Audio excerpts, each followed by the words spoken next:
I didn't hear a damn thing you said. All right. And because I was a gazillionaire and I like building so much, I cut that price for free. Species is dying, the birth rate is plummeting, women are chopped. But yeah, you know what? Get a fucking cat. I know even more about grass.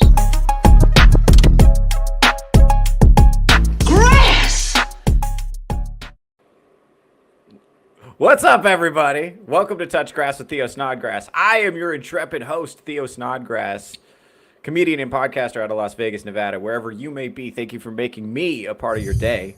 The panel is here with me. Say hello, panel. Hello, panel. Hi. Hello, panel. Beat you to it. Oh, man, that's great. That's great. This has been fun. I'm excited. I know why you guys are happy, because the sun is shining and the country is burning down.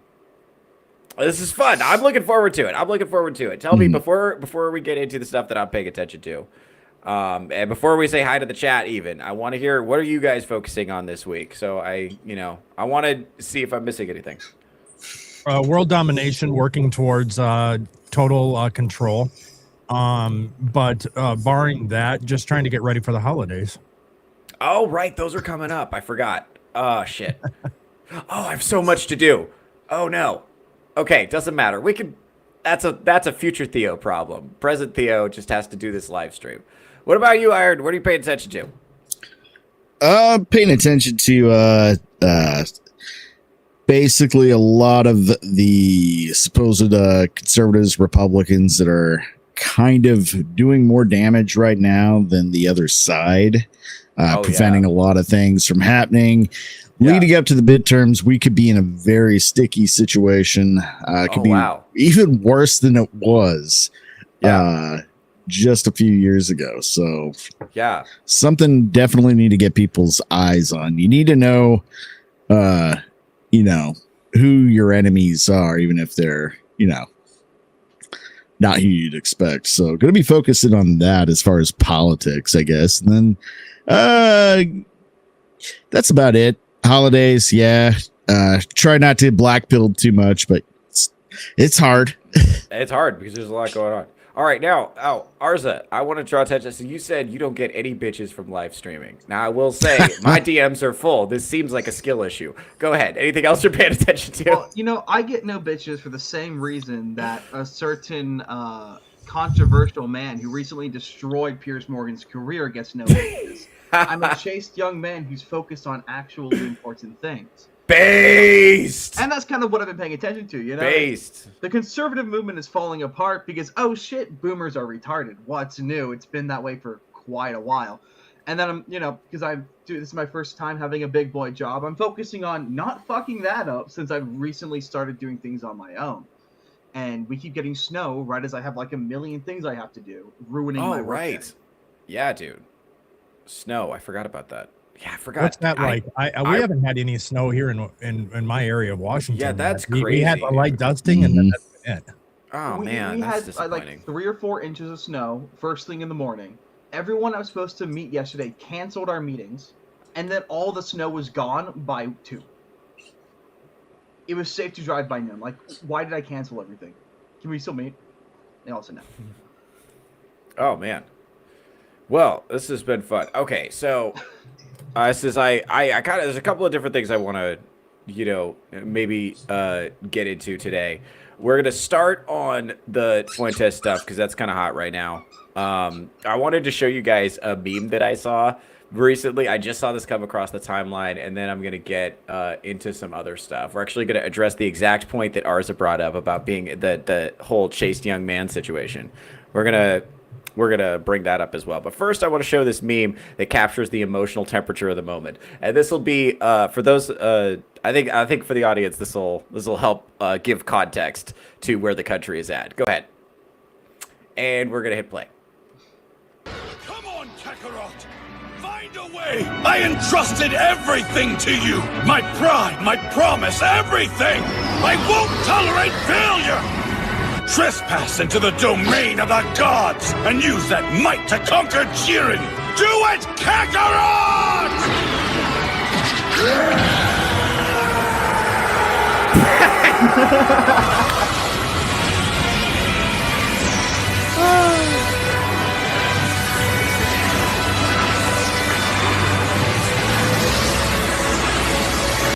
Yeah. Come on! Yeah, so that's the.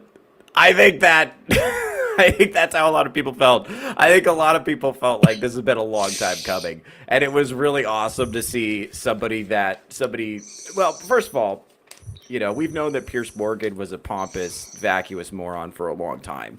But I think it felt really good to a lot of people to watch him get taken to task like that.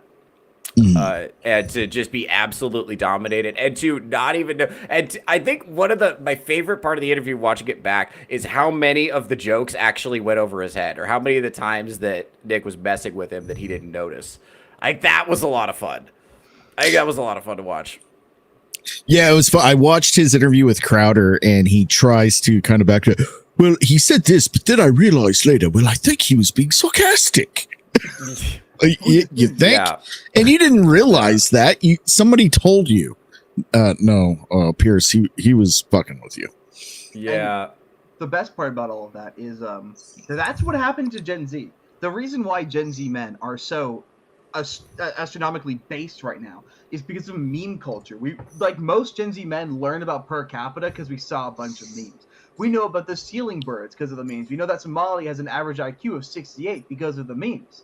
Memes are how we get our information, and everyone else is so shy about memes and internet culture that they just become completely out of the loop, and well, they boomered it.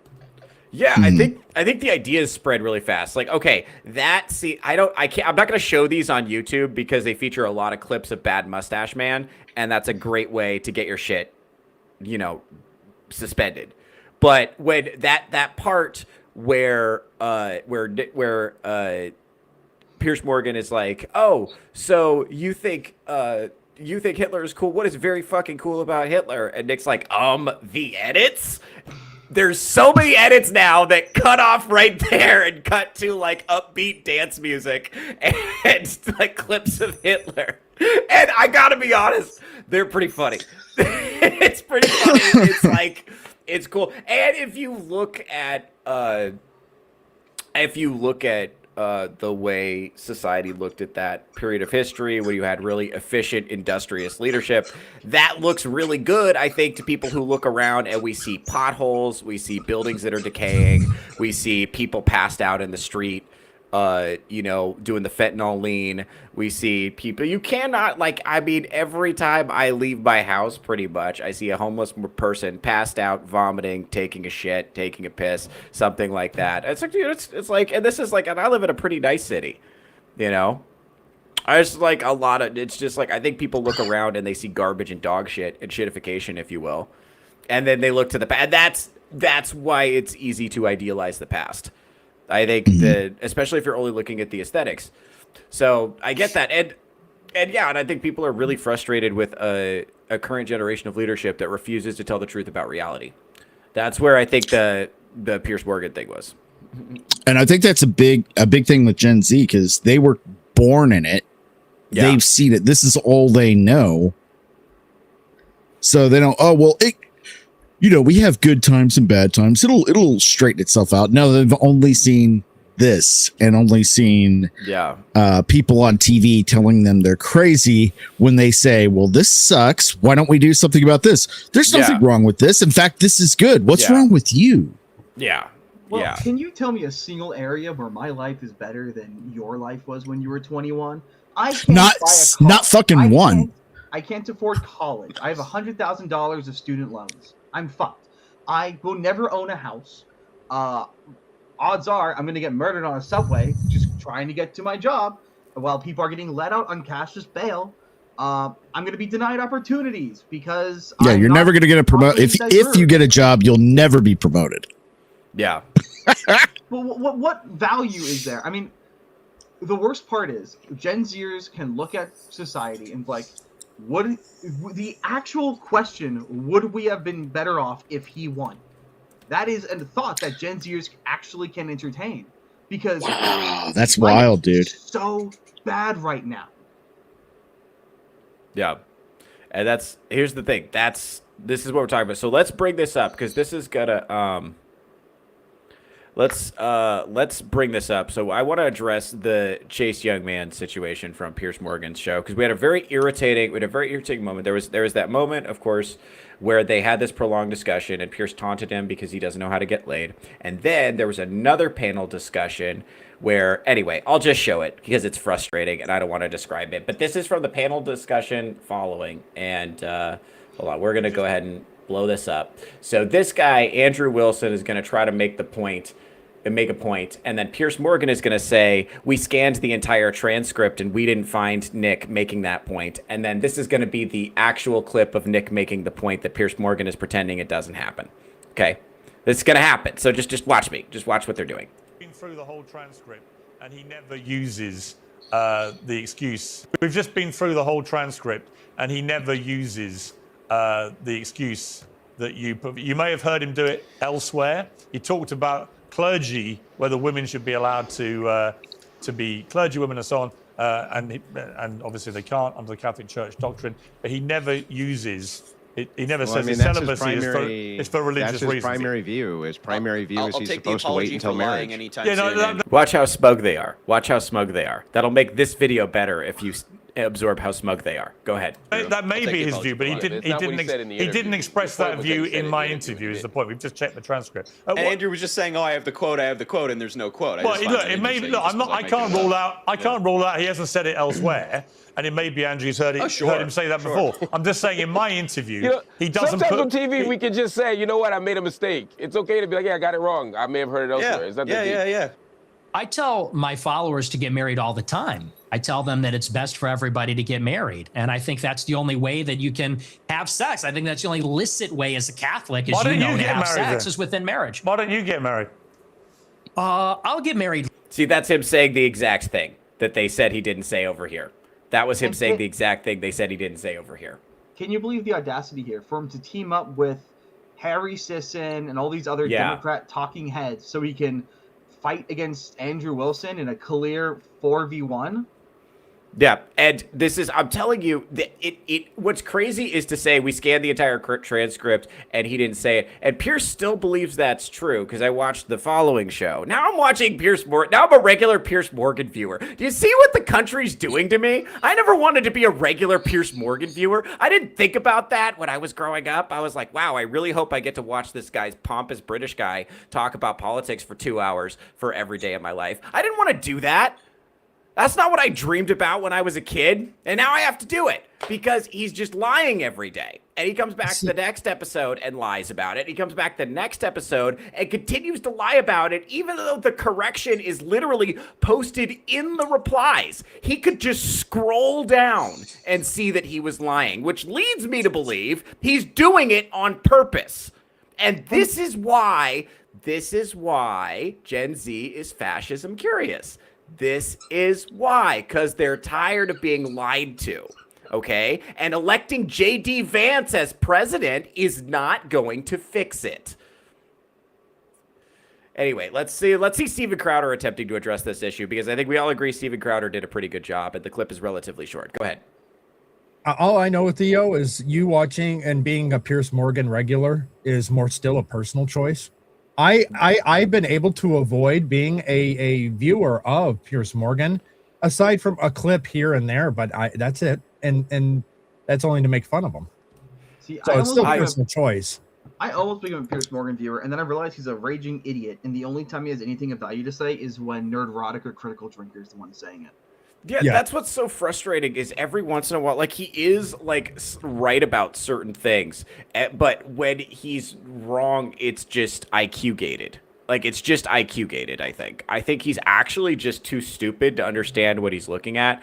And everyone he talks to makes that blatantly obvious. And when he doesn't understand something, his strategy is just to interrupt and ask dumb questions. Like the fact that he doesn't understand per capita. And deflect. Yeah, he doesn't understand per capita is like, I know that's kind of becoming a meme right now. Like, oh, he doesn't, but like really think about what it means that a person, and because it's been explained to him multiple times and he's never actually demonstrated an understanding of it, right? He keeps getting people coming on the show like, bro, you understand per capita. And he's like, Like, he's never demonstrated that he understands it. So you got to think, I'm starting to think he actually just can't grapple with the concept. Like, think about that. Think about how much power he has, how much money he has, how much influence he has, and the fact that he is IQ gated from understanding per capita. Think about that for a second. This is the purveyor of information. And not only that, he decides what's important to put out. This is this is your media elite. This is your legacy media. Just a bunch of like midwits who don't actually know anything. Well, okay, here's a question. Go ahead. Do you think he doesn't know per capita, or do you think he's refusing to address it because he knows how bad it damages his argument? I don't know which is worse. I think it's a choice to ignore it, play dumb on it, just so he doesn't. Because again, yeah, it destroys the narrative if he actually looks at per capita. Like, why? Yeah, it's one of the forbidden topics. It's a no word, pretty much. They've tried to make per capita like, oh, that's a racial slur. Like, the dog was no, good lord, the fuck it's not. Sorry, go ahead, Theo. Go ahead. All right, let's just go ahead and play the Steven Crowder clip because he does a great job addressing this, and it's only 2:50. So it's like you're a Catholic. We were talking about this. You said you'd be happy to talk about it. What do you think is going to be fruitful in attacking a celibate Catholic for not getting laid? Have you ever had sex? No, absolutely not. Wow, says the guy who's never got laid. I didn't attack You're him. driving people into his arms. I didn't attack him. He said he needs to get laid. I think he does. That's a heresy. I think he does. I think he's an incel. So you advocate heresy. I think I perfectly understand if you're a devout Catholic, which I'm not. If you're I was brought up a Catholic and I was given spiritual guidance by Catholic nuns, and a lot of my family are very devout Catholics. I'm not particularly, but I still adhere to, broadly adhere to Catholicism, albeit there are parts of the teachings I don't agree with. So that's my position on it. But I can understand if that's called not being a Catholic, by the way. Yeah, he only mentions being a Catholic. He only mentions being a Catholic if he thinks it'll earn him some points in the argument. Yeah. Otherwise, he's just not. If you only go to church on Easter, you're not a Christian, and that's all he's admitting to doing. Yeah, it just not only that, but he's like using his media platform to knowingly advocate for positions that are against the faith. So that's actually the worst people in the world, is people who know better and who are choosing to advocate for things that oppose the faith. That's the worst. That's the worst thing you can be. The reason I've never had sex. Then why bring it up, Pierce? Why is it relevant whether he's been laid or not? Because I said in my interview specifically, just so you know, I'll answer for everything I say. When I interviewed him, I said, I hate it when people use something that should be seen as a virtue as an attack. Out of all the views, if you view them as reprehensible, and I, by the way, strongly disagree with a lot of Nick's views, the least relevant is whether he's celibate as a devout Catholic. That's like a good thing, and so you actually gave him the moral high ground. He says, "Hey, had he said my to dad me, out of it." Yeah, but hang on, you're putting up a better defence, if I may suggest, than he did, because had he said to me, "I'm a devout Catholic, and the reason I haven't had sex is because the Catholic Church forbids that and says you should be married before you have sex." Do you remember when we played the clip of him saying that like 2 seconds ago? Do you guys remember that? I want to make sure you guys remember that. I'm not the only one who remembers that, because I remembered it when I saw it the first time, and then I remembered seeing the clip of it, right? So I've seen the clip like 100 times now. It's weird to me that the guy in the clip hasn't seen the clip. It's weird to me that the guy who's saying the thing, who's right there when he said the thing, is sitting here pretending like he didn't hear him say the thing. I don't know if you guys realize how big of a deal it is for Gen Zers that Piers Morgan is effectively a lying Christian. Because a lot of Gen Zers are very Christo-curious. They want to become Christian or find something to have faith in. And nothing pisses off these men more than when somebody lies about their faith or lies about being a Christian. Gen Zers despise female priests because it's in violation of what the faith believes. Anyways, this is not good. Go ahead. Perfectly reasonable answer. That's not what he said. He never said that at all. So you didn't do your research, because he said that literally dozens of times. He may have said it elsewhere. He didn't say it to me. Remember when he said it to him? Do you guys remember that? Okay, I just want to make sure you guys remember that, because I remember that, and I'm starting to feel like he's trying to treat me like I don't remember that, but I do remember that because I just saw it 2 seconds ago. I just want to make sure we're on the same page. Okay. I only asked him about that stuff because there is a view that he is what they call an incel, and that he whips up that kind of mentality, and that's why he's such a misogynist about women and so on. It's an interesting thing to ask him. He seemed to me quite happy to answer it all. He was quite emphatic in his answers. Fine. I didn't see that as an attack. I was joking about getting laid because it seems to me he's a very angry guy. Can I jump in for a second here? Yeah. Because this is where I think this is important, right? His audience will. People out there, by the way, some who are voluntarily celibate because they're devout Christians, but also if you look at the dating pool out there, I don't think it's misogyny to say, I wouldn't date one of those young women if they were growing on my ass. And they're actually out there living in a world that's been created. They will identify you as someone who's helped create that, right? Someone who says, I don't care if the UK no longer looks white. I don't care if we lose our cultural identity. Hey, it's great, women's rights. And they're looking at their prospects. And when you say, you're celibate or whatever it is, you haven't gotten laid, you're an incel. Guess what? You give him the moral high ground. When you say, hey, what about your dad? And he asks you, and I will say, he asked pretty respectfully, don't do that. You go on 6 more times. Yeah, dude. Okay. Yeah. Yeah. I think Steven Crowder fucking nailed it. Right on the head. I mean, that's why people wonder why I talk to guys on dating apps, because women fucking suck. There are no women worth talking to. Well, there are, but they're not on dating apps. They're at churches and they're usually already married. Most Gen Zers I know, they have either they have a girlfriend who's worth dating, so they run the lucky ones, or they're just going through girls until they hopefully find one, knowing they'll never find that girl worth marrying. Yeah, I am a single person. I'm single past when I wanted to be. Now, one of the things I want to be clear, like millennials have a different set of problems, but I'm at the later end of millennials. And so my birth year is 91, and the first birth year that's Gen Z is 96. So I got a lot of overlap with that. And I saw kind of the things that I learned how to date women by approaching them in person. And the dating apps came out when I was like 22, 23. So I was like, I had already developed the skill set before the meta completely changed. And I think initially what we thought was going to happen was like, oh, there's hot girls in my area and I can just pick them and they're going to want to see me. No, not you. They're all going to want to see the basketball team. That's what they're going to want. That's what's going to want, because they get to pick too, right? It's not just that was how they sold it initially, you know? And then this has created this, and like all these other factors has created such a tremendous asymmetry between men and women. Basically, human nature is a lot of people just will not treat people good unless they have to, or if they have an incentive to. And women don't really have an incentive to treat men very well. And on top of that, they're being programmed to not really think very highly of men.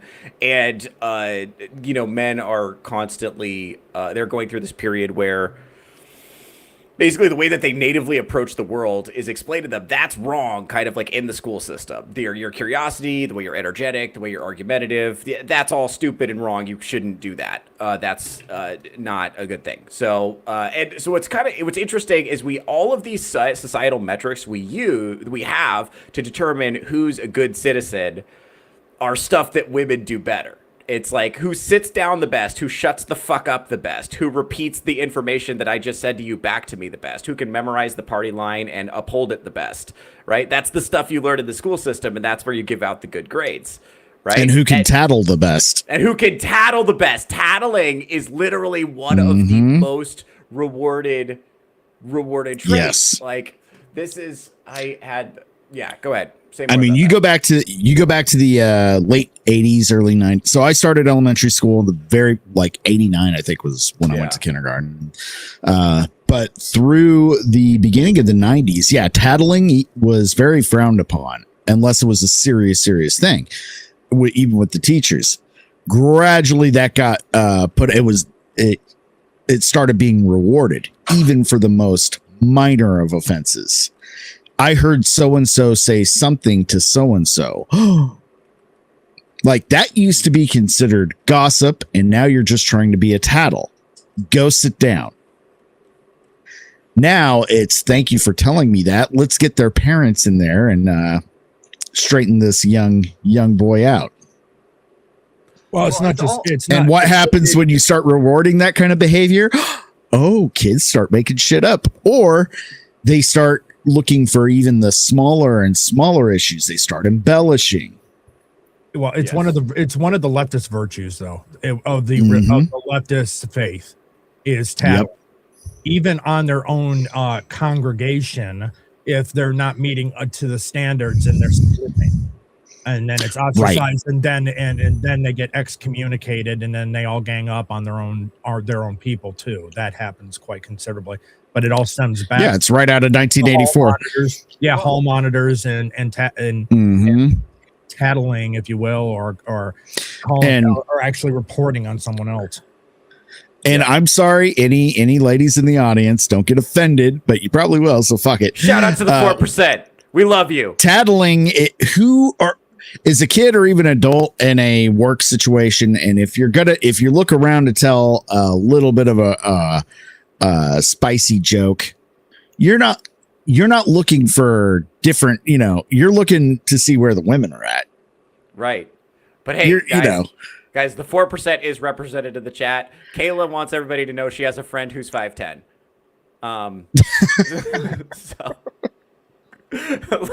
love you guys. My audience is 97% male. I mean, one of the Kayla, you're probably definitely not. I'm one of the, be it Emerald or two of the elders here, but you're probably within the age group right as that was still being taught to not be a virtue in school. And then ours probably grew up where tattling was like one of the biggest most rewarded feats all through school, through the workplace. I was in a really weird position where if you tattled, you got punished. Well, also Kayla's one of the good ones. Like she's, that's what happened. She has a dad. That's, I think, the big respectfully. I'm not trying to be a dick, but yeah, it is. Yeah, it's like if you can learn a lot about a woman by how she speaks about her dad. I didn't know how big of a difference that makes. I was like, I got to start dating women with dads, bro. I got to start doing that. I didn't know. You do that once and you'll never go back. I don't know who needs to hear this right now, but stop trying to save these fatherless women. It's not going to work. Stop doing that. They don't like men. They don't respect men. They think men suck. They don't understand men at all. Stop trying to date these fatherless women. Ask a girl what she thinks about her father.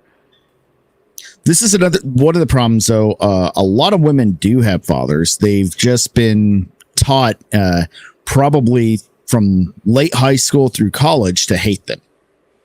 And some of them, I've known some women that hate their dads for no reason. Like, well, what did he do? Oh my God, leave? Did he do anything inappropriate? It's weakness. No, he didn't agree with what I learned in school. Oh, I see. So it's like a political thing. Yeah, that's weird to me. Like cutting off your family over politics is very Soviet Union. Yeah, that's weird. What I think is a lot of these women who cut off their fathers for the political beliefs, it's really because he's a pussified man. And so she'll say... So that too. Not always, dude. Yeah, I've witnessed...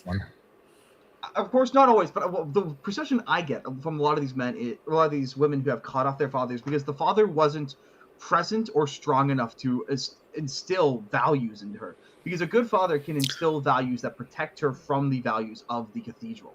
The cathedral only affects her if there's nothing there to protect her. It's also historically, guys, during, even when we had a system in place where both parents didn't have to work, that means the dad does, so he's always going to have less time with the kids than the mom. But they put a system in place to cut out the family unit as much as possible and put more time. The kids spend more time in classrooms than with their families, so that's an issue too. Yeah. Because sometimes it doesn't always speak to the strength of the dad, how much work he did with her. It's how much work the opposition put into that kid. Yeah, that's the other thing too, is women are very susceptible, especially, humans in general are susceptible to this. Women in particular are susceptible to group dynamics. And so if you're deriving your opinions from consensus and it's really important to you that you fit in and you're able to blend socially well with your peers, then you can brainwash kids like that. The other thing too is that a lot of the women I see that are kind of resisting this nonsense are, one, they had dads. The other component is they're usually highly disagreeable. That's pretty rare among women. That's a pretty rare temperament to find, like they're not natally that way. I know we see disagreeable women now all the time, but they're not normally like that. Well, and I think that's a lesson that just probably has to be taught by the father. Yeah. You have to be willing to carve out your own path, your own position in society. You don't have to go with all the popular girls. It's okay to wear braces and have glasses. Yeah, bingo. All right, well, let's go into this, because another thing I like to talk about, I showed this clip at the end of a recent Theocracy, but it wasn't, I want to show it again now because it's relevant to the discussion. This kind of frames, I think, especially older generations underestimate how much of education is indoctrination now. I mean, you think you know, but you really don't know. You got to understand the motivations of the people who run this shit.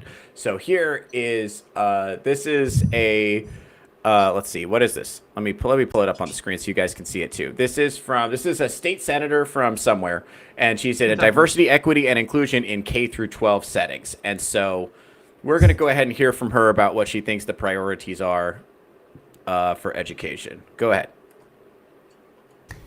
I think we're missing an incredible opportunity right now. I'm going to be honest. I don't feel good about being white every day. For a lot of reasons. Because it's a point of privilege that I get to move through the world in a way that so many of my other colleagues and friends and family members of the community. Watch this next move, though.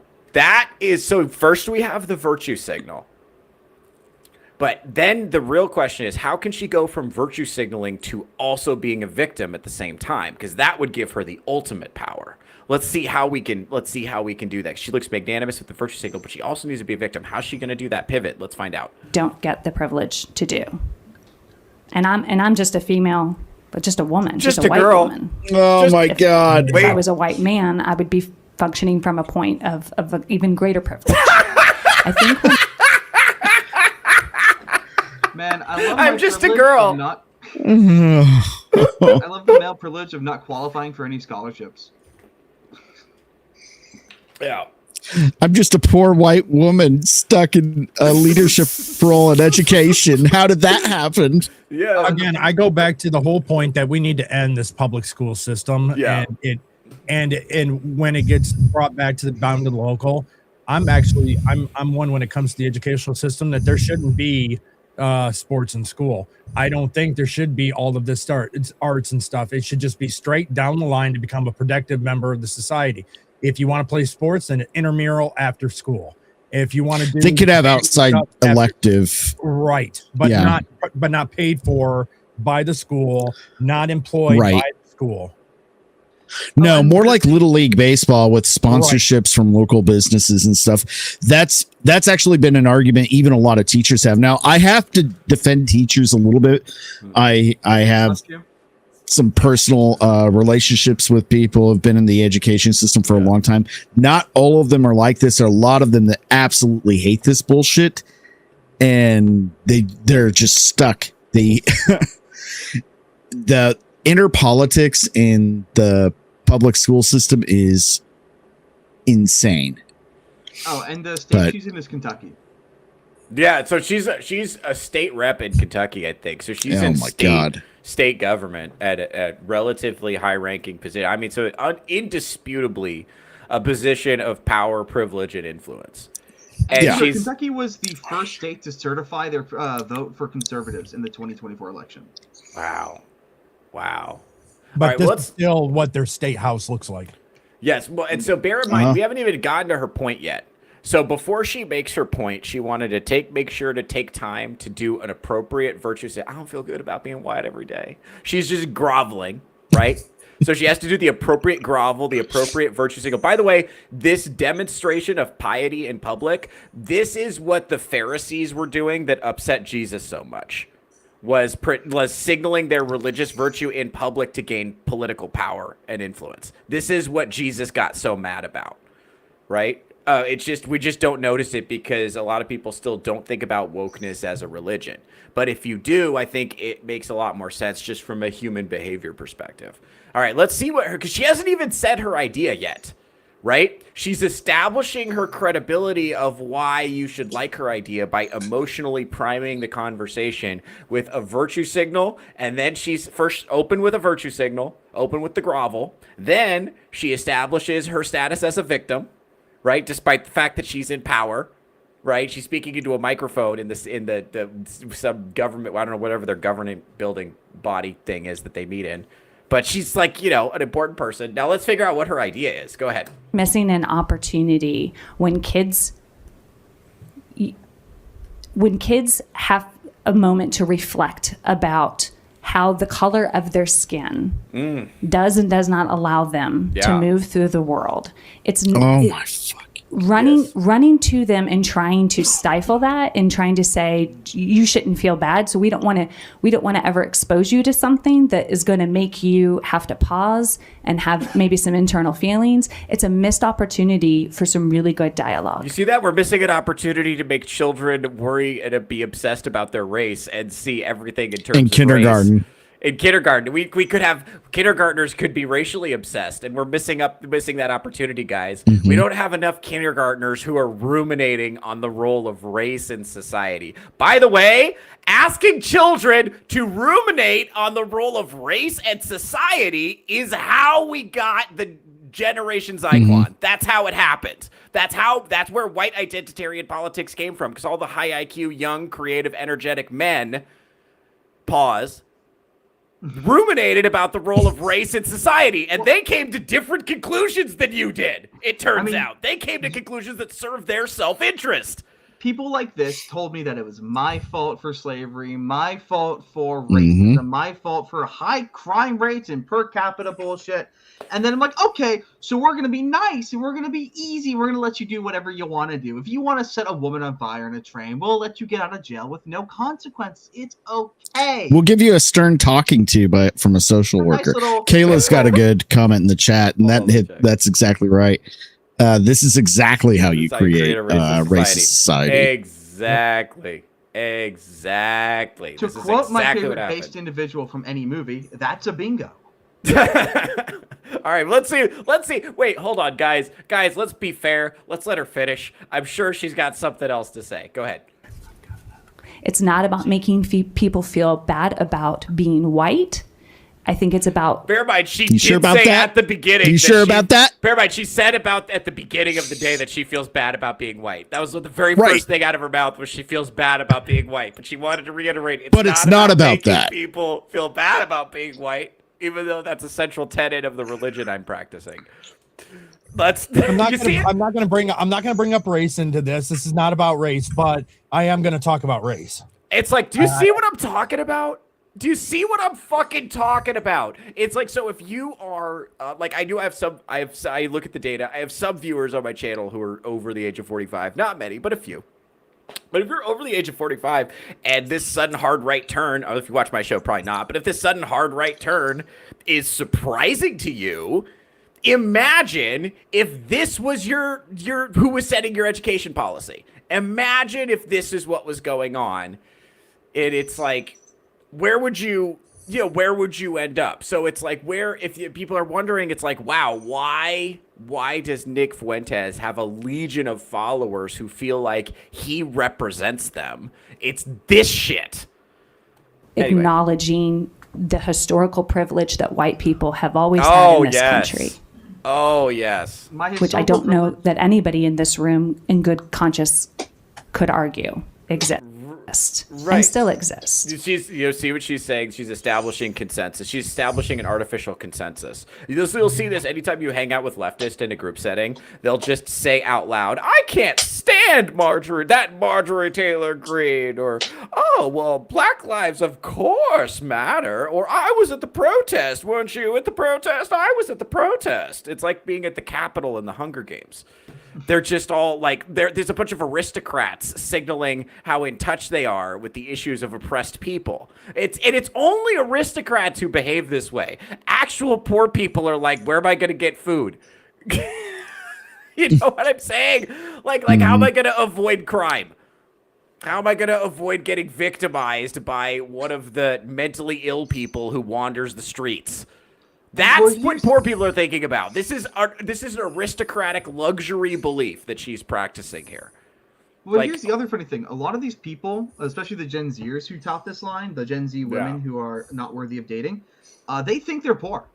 They fully believe they're in the underclass. Like I've got where I work, I have a bunch of people who are fresh college graduates like I am. And most of these people are constantly complaining about how poor they are, how oppressed they are in society because they work in the mental health field. They don't get paid jack squat. It's like you live in a large apartment that you are overpaying for because of your bad choices.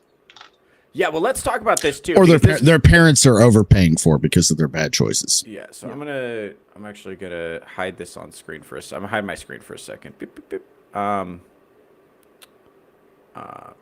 right, so one of the things I want to talk about is this idea. I talk about this all the time where you take a bunch of people and you send them to college and you tell them that makes them an aristocrat and then you make them be a barista. You also turn them into Marxist revolutionaries, right? So you make them hyper aware of their class. You artificially raise their class consciousness. If they didn't go into college with a class consciousness, they will definitely leave with one. Right? So you train them to hyperfixate and be resentful about the fact that they are not as economically successful as other people. Right? And then you make them be baristas after telling them that they're an aristocrat. You're a super special, brainy aristocrat, and you're so smart. You're so smart. So therefore, you don't have to develop any useful skills. You can just pontificate for a living. Right? That's what you get to do. You're the smartest person in every room you go into from now on. Yes. No matter what.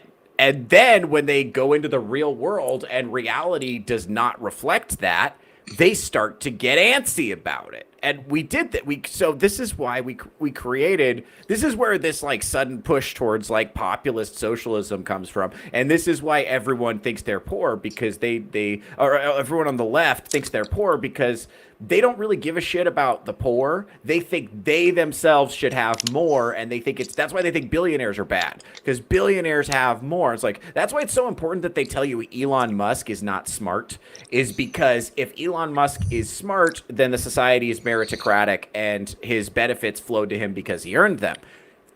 But then they would have to admit that they're not the smartest person in every room they ever go in, and that's not what they told them at college. Right? When they made them an aristocrat. So they have to, so either society is completely not meritocratic or they're not as smart as they think they are.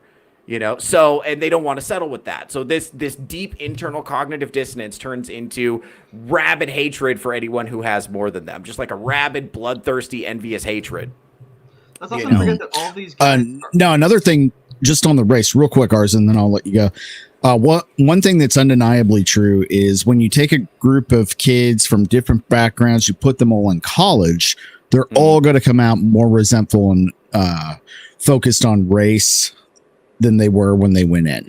Some of them may have been already leaning that direction. Yes. Some of them may have not at all, but they all come out very focused on it and very, well, let's just say it, racist. Now, you take a bunch of young people from different backgrounds, same scenario. Some may be leaning a little more racist. Some maybe not at all. Some maybe never thought about it one way or another. You put them in the military. Guess what? How they come out? Awesome. Getting along with each other. And I think one of they're their brothers no matter fucking what. Yes. And they'll tell the best joke. They'll rag up, dude. Yeah. It's the humor. I think humor is a missing component there, but also instead of encouraging them to pontificate on race, they're getting them focused on tasks and performing tasks together. Well, and I think that's keeping each other alive and relying on each other no matter what. Yeah. Go ahead, Arza. You want to get in? Well, there's a really common meme out there. Never ask a conservative racist what color his best friend is. Because it's almost always going to be black. That's so true. And a lot of these kids, they're burned out, gifted kids. So they went their entire youth being told, "You're so gifted, you're so awesome, you're such an important person," and they were important when they were 10 because they were smart when they were 10, and then they stayed being the same level of smart that they were when they were 10. And now that they're adults with the intelligence of a 10-year-old who still thinks they're important, they need to find a new way to be important, and the best way to do that is be a revolutionary, join the cause. I am the class consciousness. I am empowering you all, and that is how I'm important now because I can never just be normal. And have you ever interacted with some of those groups, even if they are kind of diverse, the real extreme side of things? They still hate each other. Like they're not getting along in those inner groups. They're more segregated in their little packs than a group of, like you said, conservative friends or people that have been through the military that are really they may talk a little spicier to each other, but they're more actual friends than these people. So they're not friends with each other. Well, let me tell you something. So this is a study. There's a study that came out of the Washington Post several years ago that indicated that leftists use smaller, dumber words when they talk to black people. Absolutely. Like they deliberately dumb it down. I think one of the reasons black guys like Nick Fuentes is because that's how they assume white people talk in private anyway. They feel like, you know what I'm saying? Like, they feel like he's being honest with them about what he thinks, and they prefer that to the weak-willed, people-pleasing deception of leftists who bend over backwards to be like, oh, you're so disenfranchised. Blah, blah, blah, blah. They prefer what Nick Fuentes does because they're like, oh, he's telling us what he really thinks. And if you're being honest, like it's hard to say he's lying. Even when he may be saying it in a way that you don't necessarily like, he may be using a tone, he may be overgeneralizing, or he may not be. But it's hard to say he's lying. Now, one of the best sound bites out of that Pierce interview was when, so you think they should lock up all of the black people in jail? Yeah.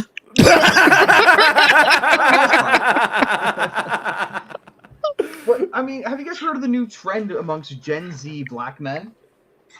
It's called the quarter zip. They're all dressing like people did in the 80s, which is also how I dress now, so I like it. And then all the black women and Gen Z millennials are freaking out like, you're giving it to white supremacy. It's like he's just wearing a respectable shirt that looks good on him. I don't know what that is. Please explain. So, like, a quarter zip is, got one right here, actually. It's a sweater that has a zipper that goes about the quarter length of the shirt. And they're just wearing They're wearing these. They're wearing blazers. They're wearing Henleys. They're wearing clothing, and they're pulling their pants all the way up. Hold on, let me see if I can. Hold thank on. God for that. I'm gonna. Hold on, let me share this. And this is liberals are freaking out. Black women are freaking out. Black millennial men are freaking out because they're dressing white and they're acting white. This is what he's talking about. Oh yeah, I've seen that. Like, what's wrong with that? It's white coding.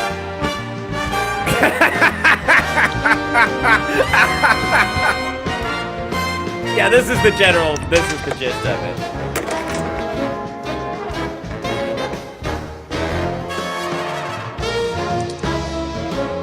Anyway, that's the idea. So it's just kind of it's a joke, but it's also dude, bring that back. Not just black guys, all fucking dudes. Man, if we could go back to the 1950s, you know, I just finished watching Mad Men. Yeah. It's like, fuck, we went so wrong.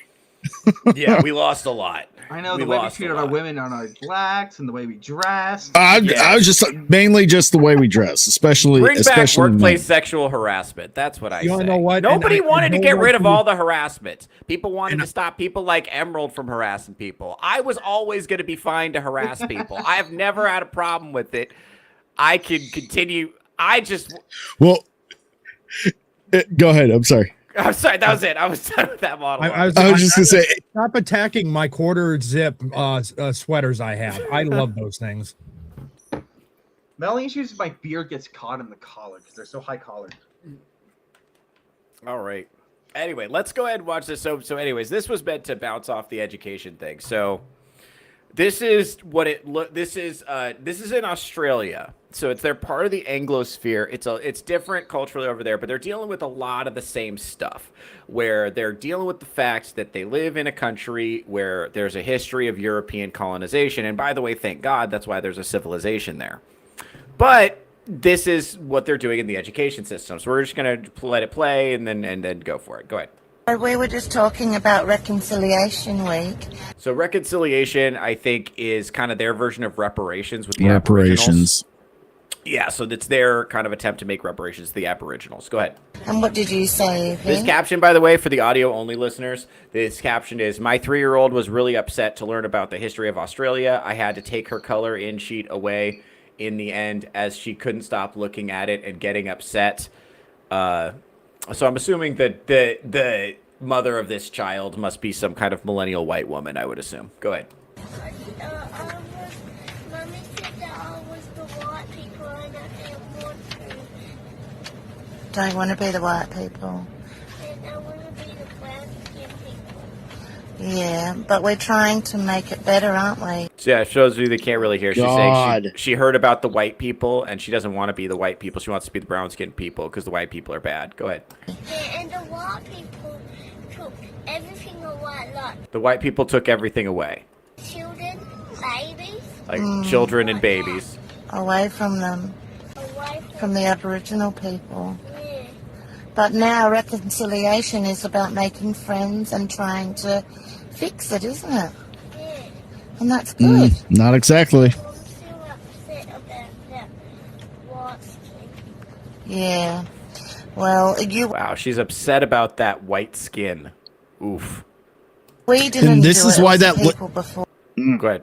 This is why that lady before in the in America, in the teachers meeting or the school board thing, this is why they want to target kids as early as possible to install that guilt, and that's targeted primarily at little girls who are more prone to that kind of empathy and it just is gonna fester, and this is how they get them. This is how it starts. Yeah. You know, Yeah, I think exactly. I figured out what it is. Go ahead. They're forcing another avenue of body dysmorphia onto children. Yes. Ooh. Because originally body dysmorphia was pushed through gender, but they realized, oh shit, people can actually do things about this, and it's harmful when they do. You know, transgenderism is a self-defeating ideology. Now, what if we make them dysmorphic about their race, which they can't ever fix? So they'll be permanently afraid and ashamed of the race that they are, and they'll be permanently mentally ill because they can't reconcile the race that they are. Yeah, and by the way, I know what you're thinking, is that other parts of the world do not feel this way about their history of conquering. Let's see how, I think this is Mongolia. Let's see how Mongolia feels about Genghis Khan. Let's see. Oh, look at that. Oh, look at that. They built him a giant fucking statue. It's like, oh, but didn't he kill and rape a bunch of people? Yup! They're all related to him. They're the people who built the statue. The people who are descended from that are the people who built this fucking statue. Also, let's not forget, most of the Aboriginals... He also had some pretty awesome writing, let's just be honest. Yeah. Dude. Genghis Khan quotes are great. Have you guys heard the story about when I think it was a Christian priest went to preach the gospel to the Aboriginals? Yeah. And he gets to a place and he starts telling them about it. And one of the guys like, hold up, we already heard this. We already follow him. Because Aboriginals were going around preaching the gospel to other Aboriginals. They colonized themselves. The Australians didn't colonize the Aboriginals. Mm-hmm. Well, let's be honest. If the Australians that got there hadn't done that, what would Australia look like today? I would not be as much fun to visit. Remember, they need songs to tell the Aboriginals to not sniff petrol. Child Spies is like a sponge. This is horrific. That poor little girl is going to do blackface to try to be considered black and will be labeled racist. Right! Right! Shout out to Rachel Dolezal. Oh, the pride of Spokane, Washington. The pride of Spokane, Washington. Bro, she had an OnlyFans and it leaked and it was... They were definitely pictures. I will say that. They were definitely pictures. I looked it up for research purposes and it definitely was a thing that I did. Yeah. Let's see. Let's go check it with the chat for. Oh, talking about that state representative, that's a face of someone who would berate you about your male privilege while also getting in the lifeboat on the Titanic. For real. Yep. Good point. That's exactly I like right. that. It's all about power. This other thing is like these people, when they tell you that they care about this stuff, they don't actually care. They are lying about that. They only there are true believers that they're exploiting, but the people who are exploiting this the best are using it as a way to gain power. And so that's why it's all these it's like, why is our society controlled by narcissistic white women? What is going on with that? Mm-hmm. You know, it's because that's who can best gain power in the system. Oh, Toasty's here. What's up, girl? Toasty's here, friend. And you know? I mean, that whole thing that happened with Martha's Vineyard is kind of that's a big flashlight into their psyche. Yeah. They care about it, but as long as it doesn't affect them directly. The minute it affects them directly, they're like, what? This isn't what we meant. Just for you. Like Piers Morgan wants to look down from his tower apartment and see a bunch of primarily brown faces. Like, I bet the chicken masala is very tasty down there. Yeah. Yeah, that's the thing. Doesn't that look splendid? Right. It's other people who have to deal with the consequences of mass migration. It's not the guys like the people who sit up in their ivory tower in their isolated communities don't have to deal with it. So they don't know how bad it is. I was explaining this to my mom earlier. I was like, Mom, you're not racist because you don't live in a diverse neighborhood. Like, that's why. Yeah. That's why. Like, you don't know who the problems are. It's like you don't have to deal with the migration issues. Like the reason there's so much hostility towards the Somalian immigrants in particular is because of the Somalians and their behavior and the stuff that they're doing and the way. What is it like? What is the percentage of them that are on government benefits? I heard this recently. What's the percentage of them? 72%. 72%. 76. So remember, their average IQ is 68. Yeah, I know. And they don't really function. If you actually talk to them, they don't really function outside of this concept of just give me free shit. I came here to get free shit. Why am I not getting free shit? Give me free shit. And it's like the 72% is over all government programs.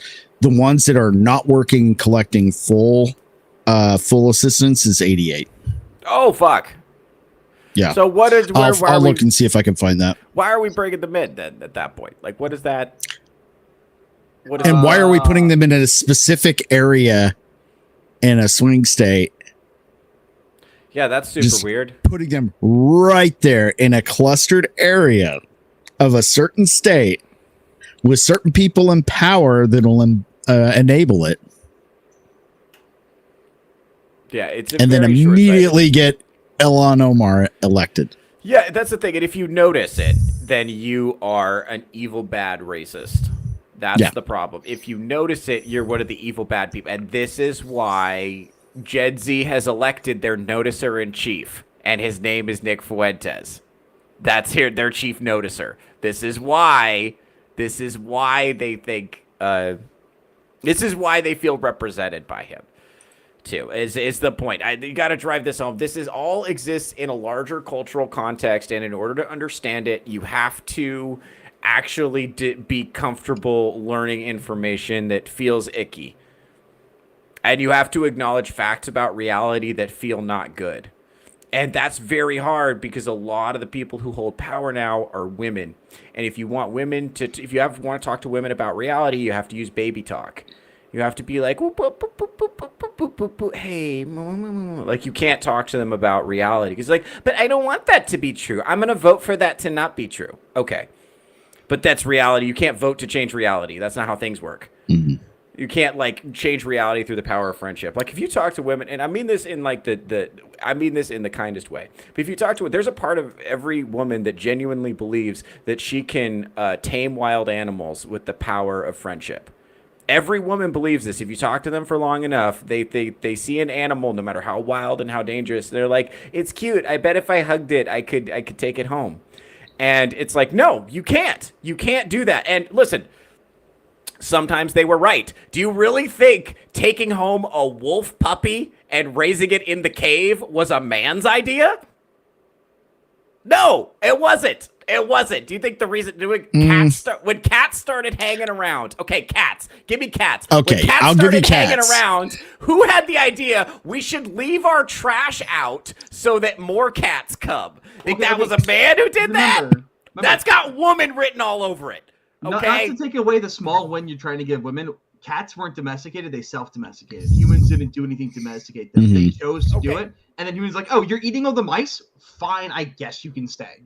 And then you can't get rid of them now. And okay, who is like, oh, we should raise a baby cow. That's what every woman I know wants to adopt a baby cow. All right. Well, if the women did, yeah, because it's cute and I want it to be my best friend.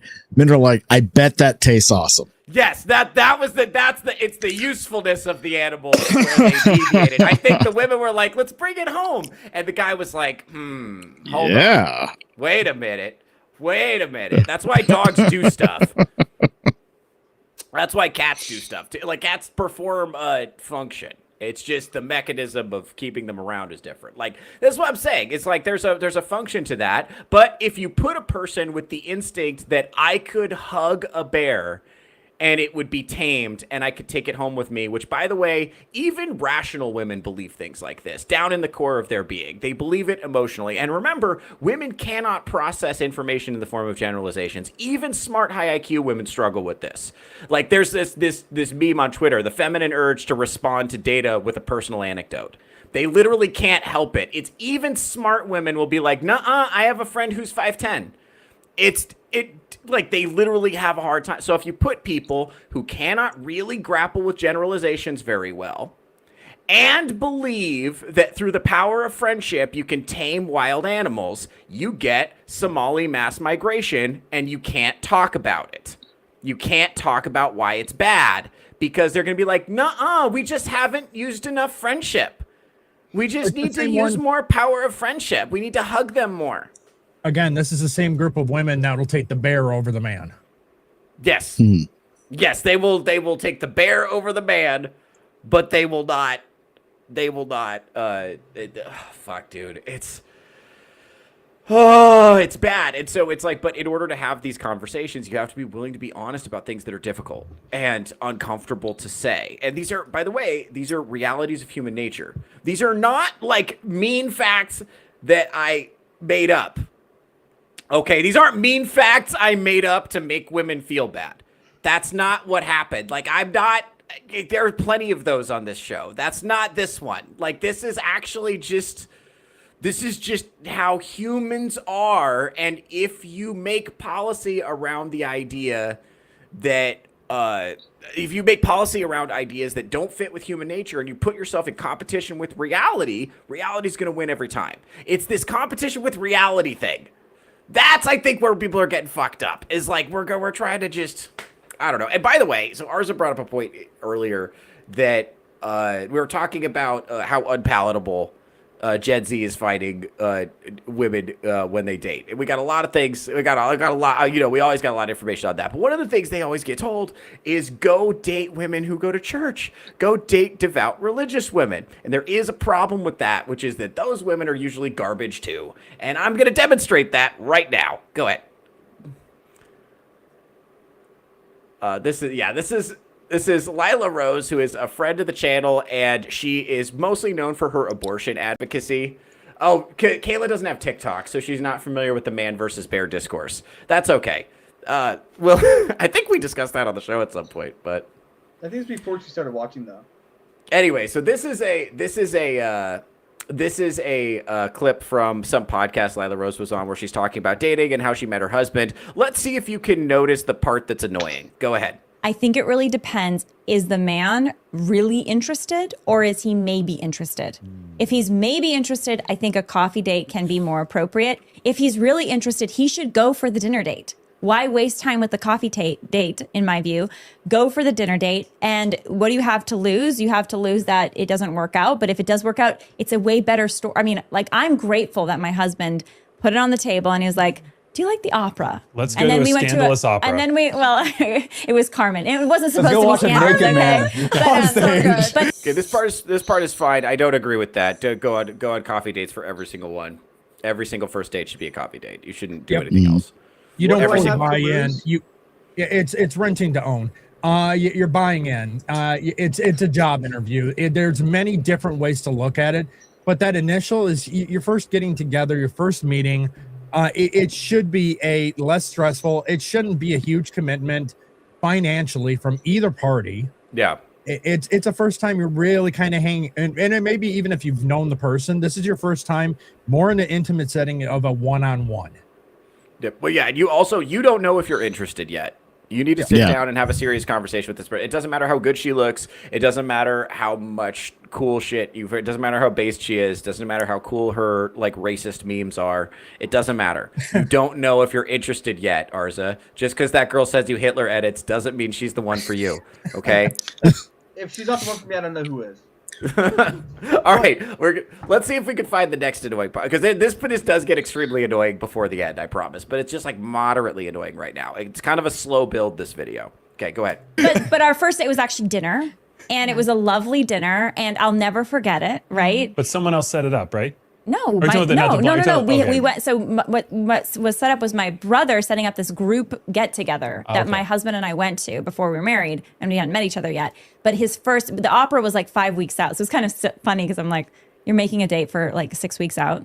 I'm going on another date. Like I'm dating other people, as aren't you? But then we went to dinner, and then it was like coffee and brunch and hiking and all. And did the you other keep things. seeing other guys after that? I did see other guys until we became exclusive. Yeah. Yeah. And it's Yeah. Yeah. Yeah. Mm-hmm. Yeah, right, yeah. I fucking hate women's communication patterns. You know why? Because I like to convey information, and then I like to receive information. You notice that women just wait for a pause, agree, and then talk about themselves. It's just three women talking in different directions about themselves. One woman will be telling a story about her work, and then another will be like, yeah, right, oh my God. And then she'll tell a story about her work, and she'll be like, yes, right. And then a third woman will tell a completely different story. None of the stories ever resolve. It's just meandering, just sharing of information without consequence. Stories that have no plot. They just meander. I like to convey information when I speak. I like to receive information when I hear other people speak. I detest this communication pattern. Anyway, Scold's Bridal. Go ahead. It's just the impression that women get. I get everything you're saying. It makes Right, and this is actually important. It's not about the information, it's how they feel about the information. And because they think that way, that's why we're having so many problems right now. Remember, it's the impression a woman gets when you ask her on a coffee date. Oh, he thinks I'm a cheap whore. Anyway. I mean, you are. That's why you're dating. Yes. Anyway, where is Emerald? What? Where did everybody go? I don't know what's what happened. happening. Why am I so zoomed in? You can see There my we go. face. Okay, now we're doing it. Are we? You guys see it? Are we good? Are we good? Now we're good. We're back Okay. to what it looks like. What happened? Okay, doesn't matter. We're gonna play the rest of this video. logical sense. Everything you're saying, and that's why men understand the logic. And I get the logic of it all, but She does not get the logic of it all, dear reader. She does not. She's not even really trying to get the logic. Go ahead. saying the impression that a woman gets if you are like, oh, want to grab a coffee, then it's the impression that a woman is getting if she is dating with intention. It's like, oh, he's dating a million people. He's Wait, then what do you think of Lila's slipping me in. situation? She kept on going on dates with other guys after. Yeah, Lila was dating other people, right? So why is it a problem? Let's find out. Well, no, but that's fine because they're not exclusive. No, guys, that's fine because they're not exclusive. But to be clear, I was ultimately the most interested in my husband, and it was I felt it was too premature to not date other people. Right, it's too early to not be dating other people, guys. Right? And let's find out but how do you know? How do you know when you're exclusive, gang? Let's find out. You know what I bet? I bet Lila pulled her answer straight from scripture, right? You think that's what happened? Let's find out. Yes. Now, my husband didn't go on other dates with other women. He felt like I wanted to just lay it down for this woman, and I'm grateful for that. But I wasn't like telling him I'm going on dates with other guys. Yeah, I wasn't telling him that was happening. I was doing it behind his back without his knowledge. You know, the compassionate way. Go ahead. It also upped the ante a little bit because it's like, does he want to make this exclusive? If he wants to put himself out there and make it exclusive, this is very true. Then make an offer I can't refuse. This is very true. This is very true. It's a negotiation, guys. No, I'm just kidding. But I want to add For a me, caveat if you're kissing, it's exclusive. Oh, that's so you see what it is? It's not even what we establish it. It's like when we start kissing, it becomes exclusive. Now, is that in church doctrine? Say it with me. No, it's not. It's not in church doctrine. It's not in scripture. It is pulled straight from Lila Rose's flat ass. That's where it came from. And you heard the comment of one of the women going, no, price that can't be refused, and said it's like 7 cows. It's like, okay, already you're misunderstanding what a dowry is. That's payment going to the man to take the woman. You don't. They didn't pay it to the. It was included in taking my daughter. You will also get these items. Oh man, God! It's like honestly, the man should be the one getting paid. It's like take this needy bitch off my hands. That's my. That's so true. I love that. Yeah, it's so true. I love that. Shut up. This is why. Look at. By the way, look at the men they found to have this discussion. Look at this. This was the most alpha Chad Thundercock Catholic they could find. Fucking put me in there. Put me in there. I would have had a very different discussion with this group. And I don't believe in like heavy makeup. Look at these broads. I would have torn that room apart. Dude, I would have definitely gone about this discussion a very different way. We wouldn't have just glossed over the fact that it's cool for her to date other people, but her husband wasn't dating other people. It's like, no, that's fine. No, that's fine. No, it's not fine, sweet cheeks. Explain it to me. Explain it to me like I'm 5 and use logic. Use a point that leads into another point that leads into another point. Explain it to me, please. And they can't actually. They can't actually. And this is what I'm saying. It's like, that woman's a Christian influencer. Those women are ostensibly like the most modest Christian women that we could realistically find. You know? This is why, by the way, this is another thing that Lila Rose, another one of her takes that she's famous for, is that men don't need sex. And it can be super hot and erotic to go through long periods of celibacy within your marriage. The only way she believes that is her husband's actually more of a beta male. Yeah, dude. Yeah, dude. And so this is what... So, Arza, does that sound super enticing to you? Are you super excited about dating now? Are you ready to get out there? Well, I mean, I can understand why she'd be going on other dates. Not dating other people, but like other first, second, third dates until she... because I get that a little bit. I scheduled like 3 first dates in the first week with guys who I was never going to see again, and I wasn't going to fuck because they're guys. And in my X feed, I did find a very attractive younger woman for you, and she is a groiper. Oh. So I'll make sure to send that information to you there, Arza. Yeah. By the way, why does chat, it require my social security number? Chat, send Arza all the female groipers you can find. But we're just gonna try to set this. Let's try to find Arza some love.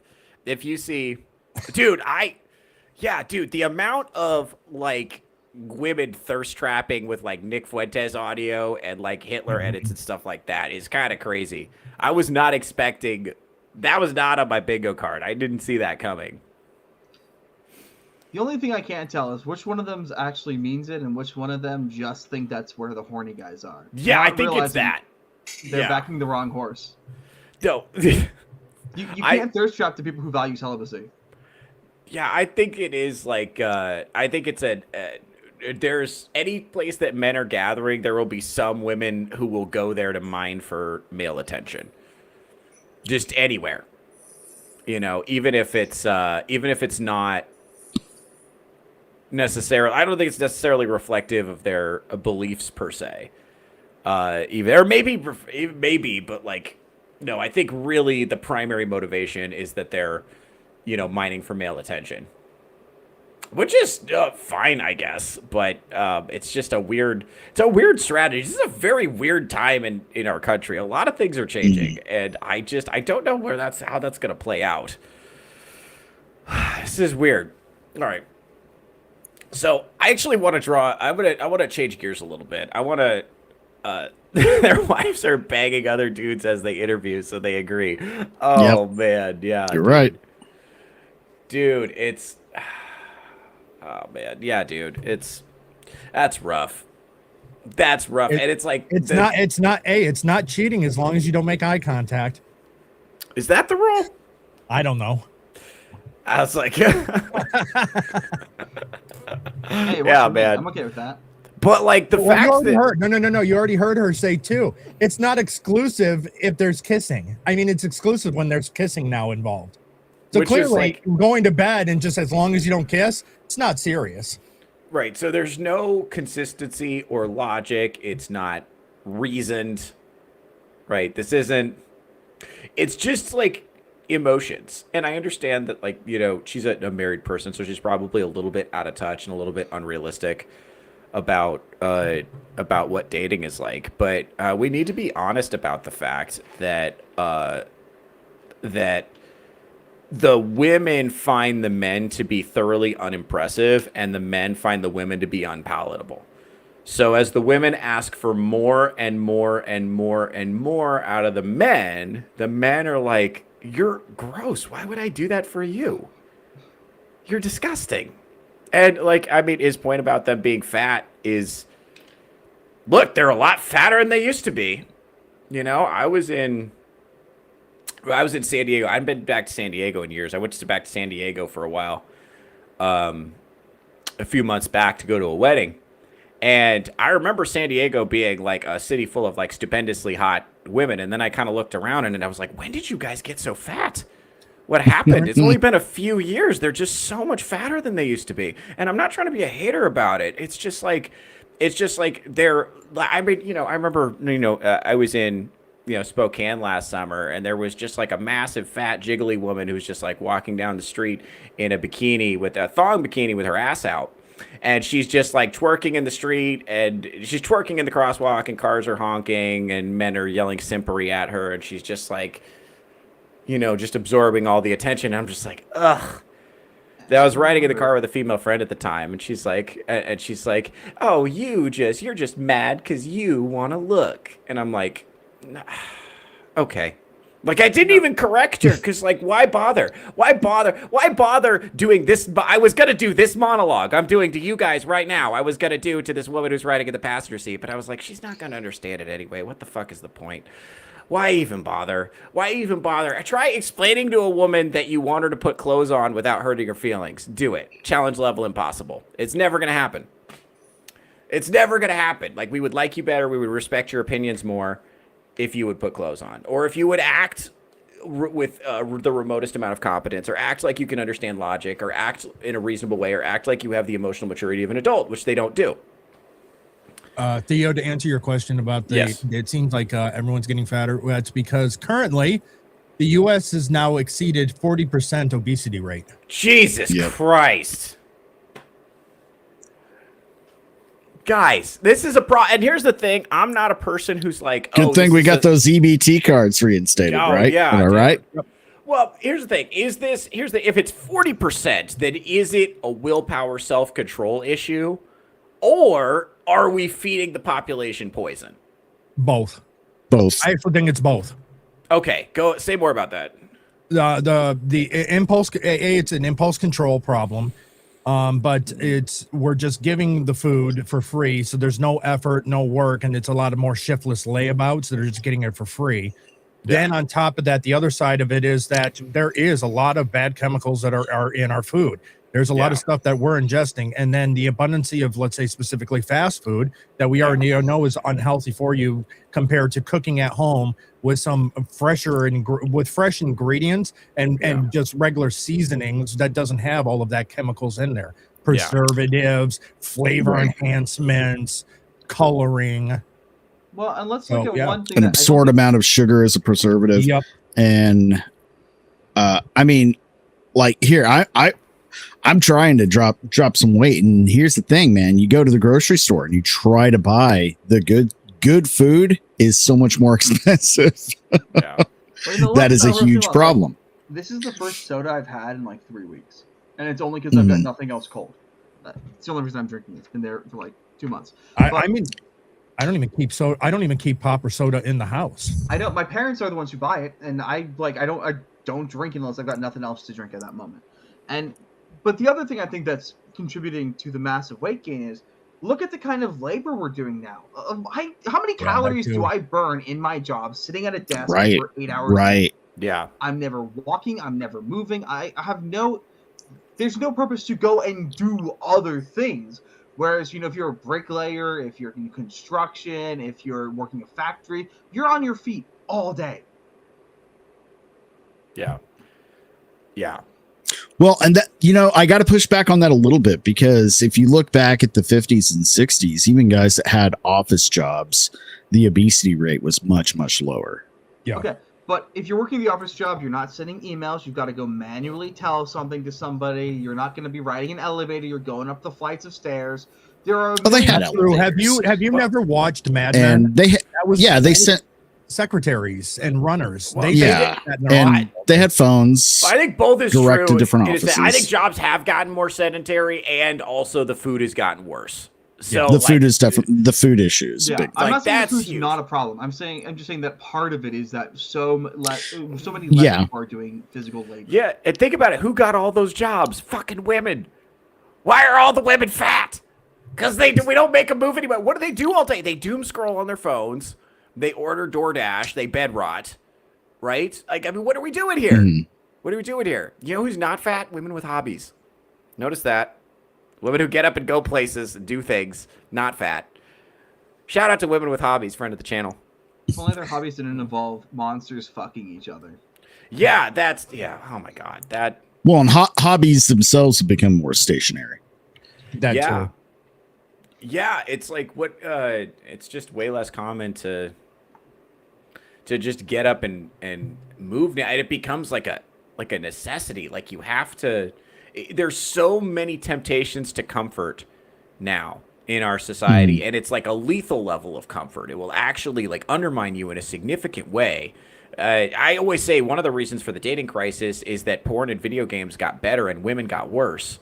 And I think that's true. That's deeply true. Like if you're a young guy and you look out there at what you're likely to experience. Now, I'm at a point in my life where women generally treat me pretty well, but I hear the stories that men tell me, and I'm like, oh my God, that's what? That's crazy. I would never tolerate that. But I've had women treat me badly. I've had women kind of recently. Probably a few months back, I was chatting up a woman, and she was like, if you want to talk to me, you got to buy me a spa trip. Or spas. She wants to go to a spa or go to a show, or she wants concert tickets, and she was just listing off all this stuff that she wanted me to buy her, and I was like, all right, well, take it easy. Yep. That was it. All right, man. All right, if that's what you want, I'm gonna take the pussy from the girl who gives it to me for free. Respectfully. And hey, I think this goes into both dating and the weight issue that we have in this country. We live in a culture that thrives on instant gratification always. Yeah. So that could be a big deal with the overeating, and I need it now. I can't have it later. I need it now. And that's the same thing with dating. They want the instant good without any of the work in between. Yeah. Getting to know people. We're not in a fucking Disney movie. Or a romantic comedy. You don't instantly have sparks with the right person right away. You have to work for it and see if there's something there. It takes time to get to know someone. No, all my best relationships started with a woman who hated me. Well, if you think about it, that's a why fact. There are so many single mothers right now. I want to get the dick now. I don't care if he's Clip that. Clip it. Yeah. I don't care. We got him. We got him, fellas. We finally got him. My fellow Americans, we got it. We got But they don't care if he's going to be a good father. They don't care if he's going to be around in 6 months. They don't care if he has a mysterious craving for milk at 2 a.m. They just want the dick right now. That's all they care about. And if they have a mixed race child that they can't brush the hair of because they don't know how to do it, so what? I had the dick now, and now I'm happy. Yeah, it's this. That's the thing. One of the reasons we did when you take away the consequences for sex and make it very low cost for women, it turns out what happens is that they're very impulsive and they select for short-term gratification. Turns out that's what happens if you take away the consequences. Well, and that's why making that something to achieve after a series of sometimes days, weeks, or months of dating to get to that point of comfort with a person was a good thing. Kayla brings up that shit's gone and out the window now. Yeah, this is actually true. This is a problem don't too. Want women. They'll take a streamer that gets in a bikini for super chats. Men don't want smart women. Yeah, that is. Let's be honest, fellas. No, it's a Let's be generational honest, problem. fellas. It's not a There's man-woman problem. Yeah, There is a I'm supply not. and demand issue. No. You still have your simping men that'll sit there and spend all this money on the dumb women sitting in bikinis and sending them super chat. I'm not going to dispute that. That is happening, and that's the reason why we have OnlyFans. Wait, I've got a question for you guys. It might be an unpopular opinion. Do you think these men are simping because they don't want a smart woman, or because they don't think they deserve a smart woman? Okay, let me ask you this, because there is something to the simp phenomenon that's like just like men who are genuinely self-hatred, and I think that's what the policy. You've heard of the popularity of like the pay pig fetish. You guys familiar with this? Where men will just, I know ours is, like you guys may not be. Okay, so this is where men will just like transfer a woman money and then she just like insults them. Like that's pretty common. Or they'll like pay women to like abuse them over the internet. Insulting me just now. What? Did you say? Yeah, of course I know it. Were you insulting me by saying that? No, I just know you're more tuned into Gooner culture than these guys are. It's just like, but I know about it too. I mean, it's not like I'm fucking, I don't have clean hands in all this. I just know I'm very in touch with what people are gooning to. I have my finger on the pulse of the goon culture, or my finger on the vein, as it were. All right, that's enough of that. Pause. Don't want to dig yourself too deep. Yeah. Moving on. Kayla, if you're smart, you're looked at as a problem. Okay, so I think there is some truth to that. I think what it is like men follow the path of least resistance. And for a lot of men, talking to real women is impossible, and like paying a Twitch streamer to acknowledge them is easier, or paying an OnlyFans model to text them back is easier. And, I remember. What is the overwhelming politics of the average smart woman? Okay, that's a good question. A lot of women got roped into feminism. A lot of intelligent women got roped into feminism. That too. That did happen. I will say a lot of your disagreeable independent thinkers. So all the women that I know who want to repeal the 19th are very smart and very disagreeable. And they are not easily bossed around, which is the opposite of what feminists say. Feminists say that women who aspire for conservative values are some kind of, they're pushovers or pick-me's or whatever. Yeah, weak-willed, I can't say the word.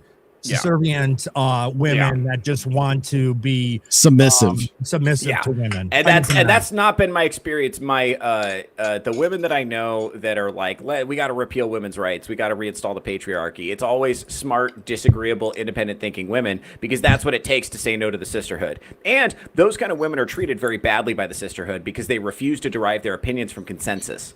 They form their opinions with logic and reason, and the sisterhood hates that because the sisterhood demands consensus and social cohesion. So those are the women that get kind of cast out. And it's like, hold on. You're too hard to deal with, and some men don't think you can bring peace. That's why the whole generation of beta males.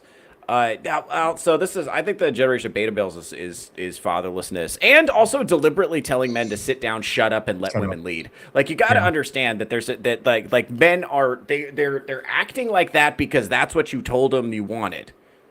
This is what they were told over and over and over and over and over and over and over and over and over again, that to be a good citizen is to bend over at the waist, avoid eye contact, apologize for existing, do not participate in civil society, do not do anything remotely ambitious, do not manifest ambition, do not manifest aggression, don't have any serious emotions, don't have any needs, don't do anything except for sit down, shut up, earn money, pay taxes, let women lead. Okay? So if you do that, if you tell a man that for his formative years, ages 5 to 18, you cannot then be surprised when he acts like a beta male. Right? It's also men adjusting, because just internally to men is to continue to propagate the species, to continue moving society forward. And if this is the road that's constantly being taught to them, this is the way they have to do it to fulfill the biological need of moving a society forward. So yeah, you have a generation that's kind of essentially being made into beta males, because they're adjusting to the time frame that they're in, trying to still propagate and continue the species. No, they're trying to win. And like, I think what's crazy about that is that this is what I think made the red pill so popular, is finding out that that narrative isn't true. And actually women still do respond to masculine behavior. And actually, if you behave in a masculine way, that's a cheat code. Now, unfortunately, I think one of the issues is a lot of women can't differentiate between a guy who's genuinely confident and a guy who's a narcissistic psychopath, which is why you don't let, for a long time, you just didn't let women pick their own husbands, is because of that issue. But yeah, like, so I think if you act like a narcissistic psychopath, that could be like very, very enticing for a lot of people. But yeah, like genuine, being genuinely masculine is a fucking cheat code in this culture. But so few men have cultivated anything that approximates masculine virtue because they were told not to. They were told that the way that they natively approach the world is diseased. They're literally diseased. They literally put them on medication for being, you have energy and curiosity and you enjoy the world. So, yeah, that's true. Let's sedate you. Yeah, like and then it's like, oh, why doesn't our economy have creativity and vigor? And where are all the male novelists? And where are all the male creatives? And where what happened? Why are all the musicians women right now? Why is everything going into the zeitgeist? All the writers, yeah. And by the way, all the books are porn now. So all that, there's great history. Oh, what about all the female novelists who couldn't get published? How many great literary voices did we lose to history? Turns out none. They were right the first time. Never should have given women the printing press. It's all porn now. It's all porn now. Every single book at Target is fucking porn. And I've always hated that argument because, I mean, we have plenty of female historical novelists. Mary Shelley, fucking, what's the one? That really popular one. They always, every few years, they remake all her books into movies. Emily Dickinson? Yes, thank you. Yeah. Jane Austen. You got is incredible. Jane Austen is incredible. Emily Bronte is incredible. Charlotte Bronte is incredible. Yeah. Also, what do these women have to do? They had to prove that they could actually write well. Yeah, yeah, that's the thing. It's like why are there so many fewer women than men who are novelists? It's because the person who can write a novel is an outlier. There are more male outliers than there are female outliers. That's it. That's the whole reason. They weren't writing about Minotaur glory holes either. No, they weren't. Wuthering Heights is one of my S&M favorite culture. No, Wuthering Heights is one of my favorite books. I'll say that. And a little bit. Well, here's the thing. This is my thing. Like, people accuse me of being a misogynist all the time. Not so much lately, which I'm wondering if I'm losing my touch. Turn up your game. Yeah, that's what I'm thinking. Am I losing my touch? You gotta bring up those numbers. Those rookie numbers. Yeah, ever since I left the Northwest, I haven't been accused of being a misogynist as much. I have a theory about that, man. We've talked about this a little bit. Yeah. It's because you were a big fucking fish in a small pond in misogyny out where you were. You come out here and you're like, is that the best you got? It's like outside of the Pacific Northwest. Outside of the Pacific Northwest, I'm just a normal guy.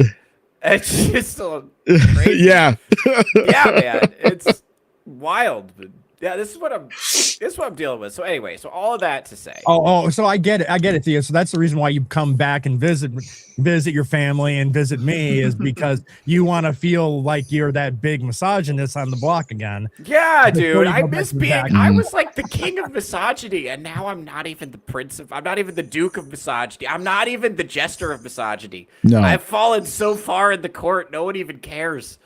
No one even cares. It's hard, man. People are evaluating me based on my comedy. I don't even know what to do to be controversial here. I don't even know what to do. I don't know how to, stir the pot. There's no way you can't hit it on the gross end. I think the thing that I got the most pushback for, I did get booed and called a fascist one time because I was working on Nazi girls are hot. That was great. About Yeah, hot Nazi influencers on the internet. And the point of the joke is not that you should become a Nazi. The point of the joke is that men are stupid. But I got like booed and called a fascist for that. And like that was at a bar where they had a fight the previous week because somebody made a Charlie Kirk joke. Well, and to be fair, the person, it was a Hispanic flaming homosexual that was booing you. He's like, yeah. So okay. Oh, that I didn't know it was. I thought it was just a guy. I was like, oh, that was a Hispanic homosexual. He had. Okay. He had like nail polish and mascara on, but was dressed like a cholo at the same time. It was confusing. But yeah, he called me sweetie at one point. Oh man, that's tough. He wanted himself a little. I went to go to the bathroom and he was coming out. I was like, oh, excuse me, man. He's like, it's okay, sweetie. I was like, oh fuck. All right. Billy Tolliver's in the chat. What's up, Billy? Theo, that's because you were in the Pacific Northwest, but in the South, you're normal. That's probably true. Yeah. Lots of soft motherfuckers here. You certainly are. And I think he's right. In most of the rest of the country, like people are normal. I think it's very easy to think if you live in certain isolated enclaves of this country, your major metros, your college campuses, or certain workplaces or certain industries, I stopped listening for a while because I thought you were closeted feminist. Sure, just maybe not a feminist. Okay, he's a psyop, Walter. You got him. Listen, I get a lot of flack from the audience. Okay, because here's the thing. When I started the show, I was like known for misogyny, and then the meme with the audience, the joke with the audience has been that put another coin in the jar. Theo's white knighting for women again. And the reason I came for women so much, and first of all, the reason that I mostly criticize men is because women don't fucking listen. Women don't fucking listen. Have you ever tried to get a woman to change her behavior by giving her information? Have you ever tried doing that? It doesn't work. They don't fucking listen. They're not interested. They don't want to hear feedback. Okay? Men, if you give them feedback on what they're doing wrong, will take that feedback, implement it, change their behavior, and get better. Women will not do that. Women think they're perfect the way they are, and you're an asshole for not acknowledging it. Right? Like they, it's not even worth my time. But as far as that goes, I also think that I don't think women have the same agency as men. So I don't think they're as capable of critical thinking or choosing their own destiny as men are, as a rule. There are highly agentic women, and most of the women who listen to my show are high agency, critical thinking type women. I've noticed that. So it's but my audience is 4% female if I'm rounding up. So, but the women who listen to my show already get it. So it's I don't have the reach. So the women who would need to hear it are not going to hear it. So if I'm sitting here shitting on women all day, I'm just coping I'm helping an all male audience cope. And it's that's not interesting. I'll at least give them actionable data. And because there is the thing, you can't blame it all on women. There has to be a point where you got to put some of the responsibility and accountability on the men of the generation too. It's just unavoidable. Because they'll actually do it. They will take action. If they realize there's a strategy that works, they will do it. A lot of them are being assholes because they don't have a better idea. Right? That's it. It's or they're being lazy or they're checking out or whatever. Right. It's because they don't. What's their incentive? If we convince all these guys to get off the dating apps. Yeah. Because part of it is women like seeing the sea of men that can't have them, and then the 2-3 that are just there. If they're swiping and they just see the same 3 guys that they've already done, even though they were the ones they were going to go to anyway, it's not as exciting. There are ways to combat the culture. Yes, you just check out. And women are noticing, by the way. We're seeing more and more of the trend of, why aren't men approaching women? What happened? They literally, guys, they do not remember. They did a worldwide campaign to make flirting illegal. They don't remember when they did that. They don't remember. It happened 10 years ago and they've already forgotten. They don't remember. Yeah. So what are you sharing, Emerald? I don't know if I should share this. It may bring back some PTSD for you. Okay, go ahead. Let's see what it is. Oh God! I swear to God. Okay. Some of my finest work. Thank you. I hated that. God damn it! This is the last time I ever do an all-female panel. I will never do an all-female panel again. I will never do that again. Never. That was a complete waste of time. We'll learn nothing of value. God damn it! All right. Let's see. Anyway, all of this to say. Are we ready as a people to admit that Theo was right about Erica Kirk? That's my question. Okay, now let me give you my evidence. Let me give you some of my evidence.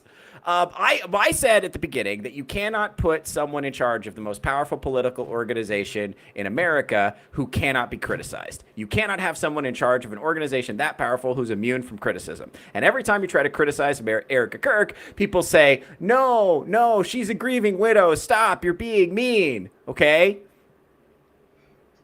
You can't have somebody who's running a powerful organization who thinks that way. Who you can't. I agree. I just want to push back that I don't think that's how you addressed it. Okay, but she was also. You have rationalized that and made it much more cohesive since then. The words you're using now, much more elegant. To be fair, and I agree. She made a speech at Charlie Kirk's memorial where she said, "Men, be leaders worth following. Your wife is not your employee." Nag, nag. Bro, if my wife is nagging the men of the world at my funeral, throw that bitch in jail. I don't care what she did. Throw her in jail. I don't give a fuck if she was involved in my death or not. Put her in jail. If she is like grabbing the president's ass and if she's like finger fucking the VP of the country in front of Jesus and everybody, yeah, you know what? Just put her in jail. I don't care. If she's wearing too nice of a pantsuit, put that bitch in jail. You know what? See, these are the words you used. These are the words you used right after it happened. You left out that first part that made total sense. Well, yeah, you pushed me. You pushed me. You gave me no other choice. I had to be clear about what I meant because I didn't want to be. I never had a choice.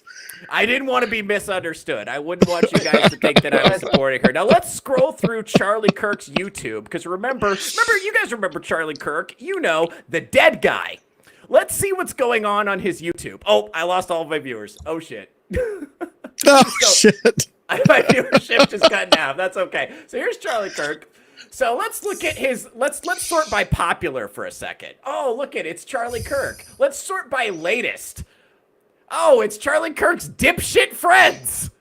Just all of Charlie Kirk's dipshit friends. Oh, look at this. Oh, look at this. Well, what do you... Okay, of course it is, because he's dead. All right, Candace? Why are they still making the show, Iron?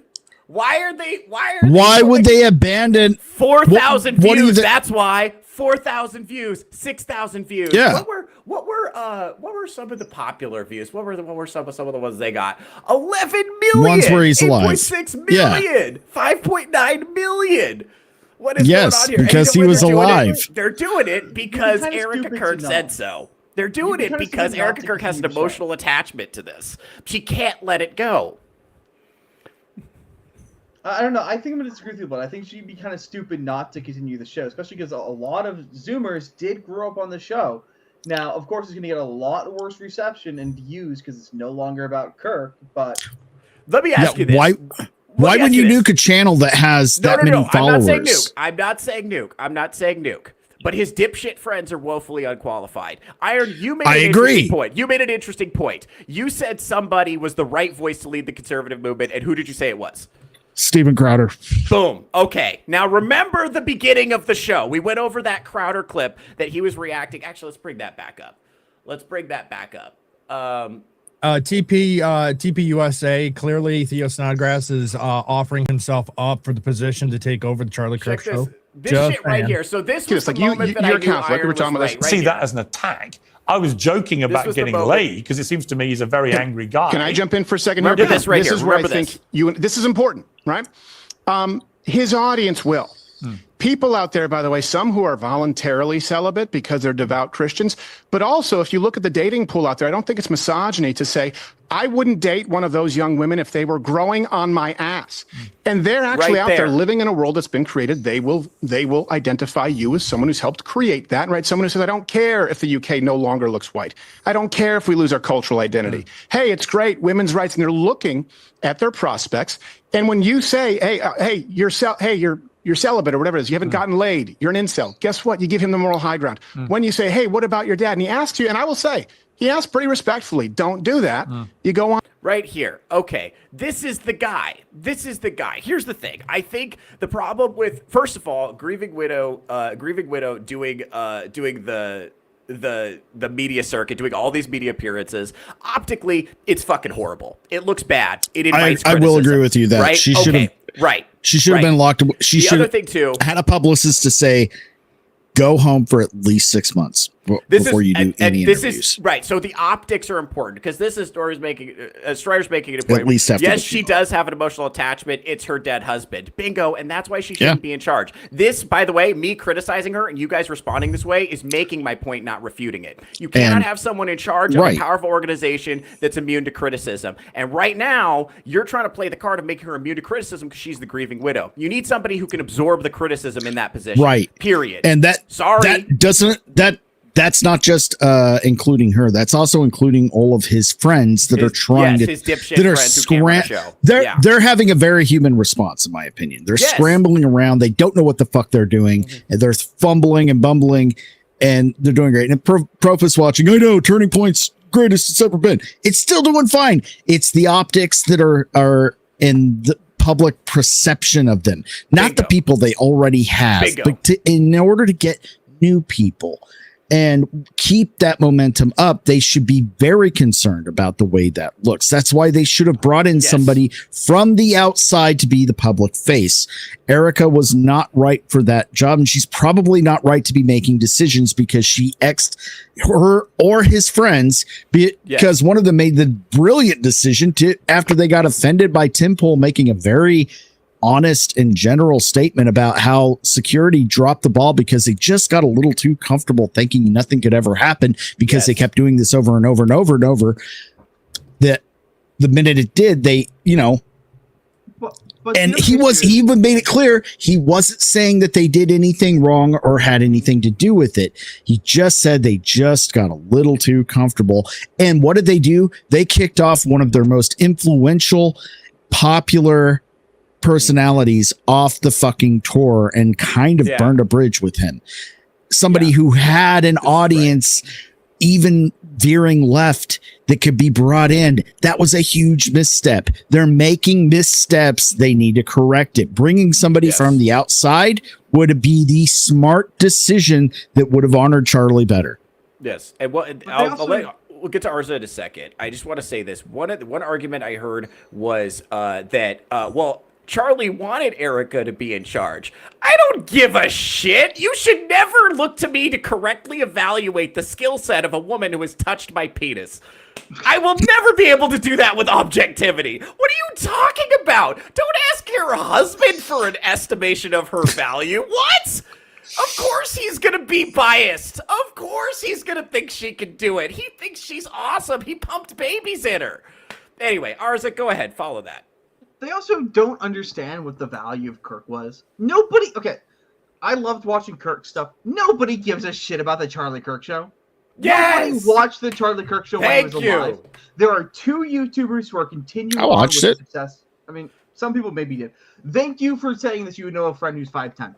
But nobody cared about. They cared about what he did with the culture. They cared about the fact that he went to the college campuses. There are 2 people who are still doing that. I don't know if you guys have heard of the channel Cam Higby. This guy is blowing up because he's continuing the legacy of going to these locations and having on-the-street discussions. That's what we needed. We don't need people sitting in a studio repeating what they've heard from a million people. We need somebody on location refuting the liberals' points to their face. Yes. Somebody, and this is a good point. I agree. It's like so Vagabond's got the point that Candace is not doing criticism. I agree. Candace is not part of the discussion as far as I'm concerned. Like, Candace is obviously a nightmare, but the fact that she's been unable to, it's the fact that she's engaging with it, like Rogue Nerd is saying, the fact that she's not able to to eliminate that threat is the point. And the more stuff she does, it's opening up to more and more and more and more and more lines of attack. And by the way, defaulting to pointing out Candace is obscuring the legitimate criticism of the way TPUSA is being run. And that's why I think, here's the thing, the Grieving Widow was never going to capture the spirit of vengeance that young men feel right now. Like, Crowder, I think, like, first of all, Fuentes definitely harnesses the spirit of vengeance that they feel. Crowder, I think, finds that sentiment understandable and wants to harness it in maybe a more pro-social direction. And that's why I think Crowder's the right choice, is because he captures the spirit of vengeance. He's like, yeah, I get why you guys are angry, but let's be pro-social. Let's not be accelerationist. Let's not tear down, this this country. And also, to be honest, Charlie kind of ripped off he started doing what Crowder was doing before, but Crowder stopped to do his show, those college talks. But sorry, go ahead.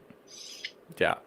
But also, there's another question that they aren't grappling with. Why was it Charlie? Why was Charlie so influential, as opposed to literally any other conservative commentator aside from now Fuentes? And it's because he was authentic. He actually lived by the values and the morals which he espoused. When you look at Erica and you look at all of his friends and all these other commentators, even Crowder to a bit, they aren't really living by the ideal that they espouse, where Kirk was living by that. And now Fuentes is abstinent because he's a Catholic. If Fuentes wanted to get laid, he could get laid tomorrow. It would not be hard for Fuentes to get laid. Arza would be right in his DMs. Hey! I have no issue with Fuentes being gay. I mean, he's a good-looking man.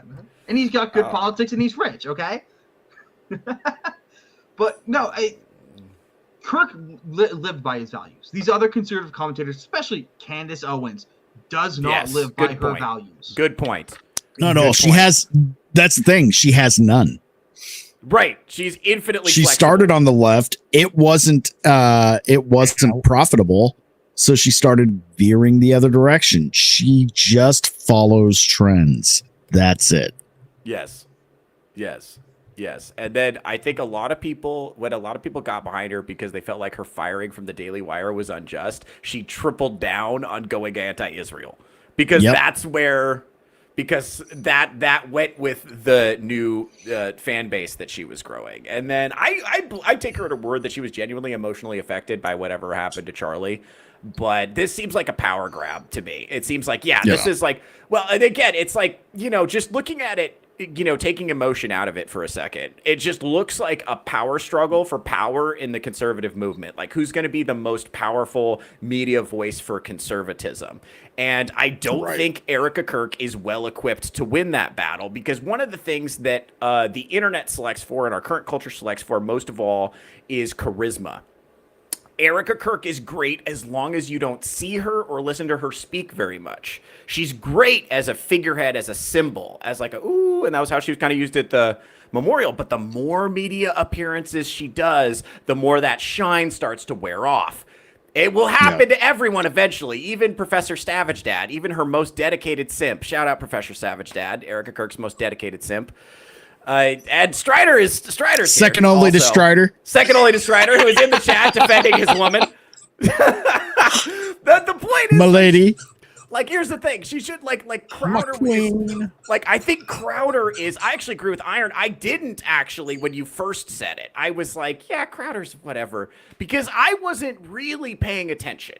But after this clip on Piers Morgan, after looking at the way Strider, because you look at the voices, okay? There was the Tucker Fuentes interview, the Piers Morgan Fuentes interview, both disastrous in their own ways. Although Tucker got a lot of information out of it. You got a lot more biographical information from the Tucker interview. I think we learned a lot from that, right? But then the Piers Morgan interview, I think, was disastrous and just made Fuentes look awesome. Let's just be honest. Yeah. And then... the Crowder interview, you had a good balance of actual information and tough questions. And he actually asked him about Stalin, which I was way more concerned with than the Hitler stuff. What the fuck do you mean by you admire Stalin? Let's get to the bottom of that. You know, let's get to what he actually. We know what you're against, bro. I'm against all the same stuff you're against. What are you for? Like Crowder, of all people, was the one to actually do that. And I think Arza makes a great point. The big thing that fueled Turning Point USA's popularity was Charlie Kirk's fearlessness in going to college campuses and doing these public debates, right? Well, Crowder was the guy who invented that meta, right? Changed my mind. And now he's out doing it again. And bro, the change my mind segments, or the going out and talking to normies segments he's dropped since Charlie Kirk's assassination have been fucking gangster. Like, I think, is there anybody who doesn't think he would be more qualified to lead the conservative, or at least be the voice of the conservative movement than... The only concern I have regarding Crowder is, and I might just be mixing it, wasn't Crowder the one who had the really big issue with his wife? Yes. Yeah, they had a very, very nasty divorce. She leaked videos, like the porch security camera. Yes, that's true. Edited to make it, just it got fucking nasty. Yeah. You know, you go after somebody in the middle of it, and they were already in the middle of a divorce at the time. Like, they were just still in that awkward stage where they still had to fucking live together. Yeah. You're gonna catch people at their worst time. Also, he had just almost died from the heart surgery. So like she's pregnant. This is going on. Everything is bad. Let's go after what happens in a private house then. Right. And that was the video that even Candace was using and saying, hey, look how awful he is. Is a clipped audio. I clipped a video from the porch after he'd had his surgery. So he can't be walking around.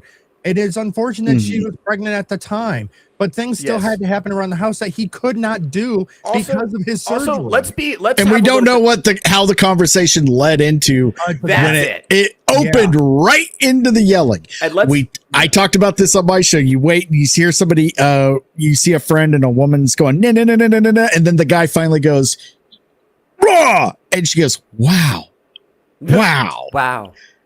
Yeah, and here's the thing. Let's just be real about this.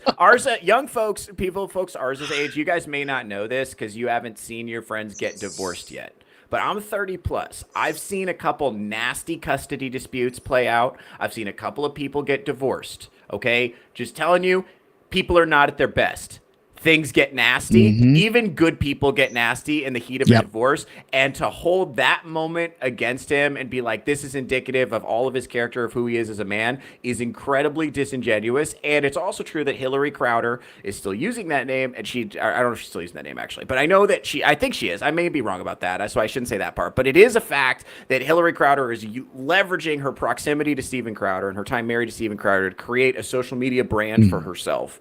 And she's in this kind of like woman, conservative, Christian, closet feminist space. Where she's promoting that, and she's doing that on the back of how famous she was for being the broad who took out Steven Crowder. So like, if we're just looking at it, I think, and Candace, that's another person Candace went after already. So Steven Crowder's already done battle with Candace Owens before.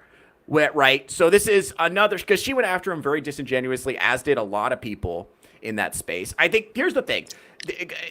Charlie Kirk was uniquely without public blemishes because he got married. He lived his values in the sense that he got married. He actually did attend church. You could go ask. He actually did pray a lot. He actually was religious. He actually was the person he said he was. And that means, at least to our knowledge, he was not stepping out on his wife. He was father, husband, all that stuff. Crowder comes with some baggage. They hung a divorce on him, Crowder isn't as Christ-like. He's a real guy. And if you want to hold anything against Crowder, hold him the falling out with Dave Landau.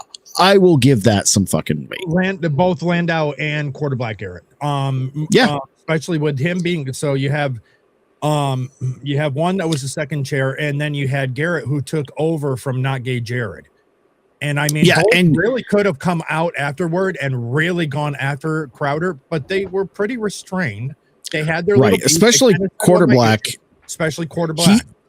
He says while he doesn't like what happened and he has some resentment toward Crowder, he still respects him and he still looks up to him and he still knows this is a quote that he said, I still look at him as a big brother, maybe a little estranged, but I know if I ever need anything, I can always call him. I got his phone number right here. Yep. The Dave Landau, not as clean, but shit happens. Shit happens. Like, and you know what? It is. You're right. He isn't without blemish. But you know who's also not without blemish? The fucking audience. Yeah. Like, you got to understand, like, these. And also, like, guys, please do not underestimate how angry they are.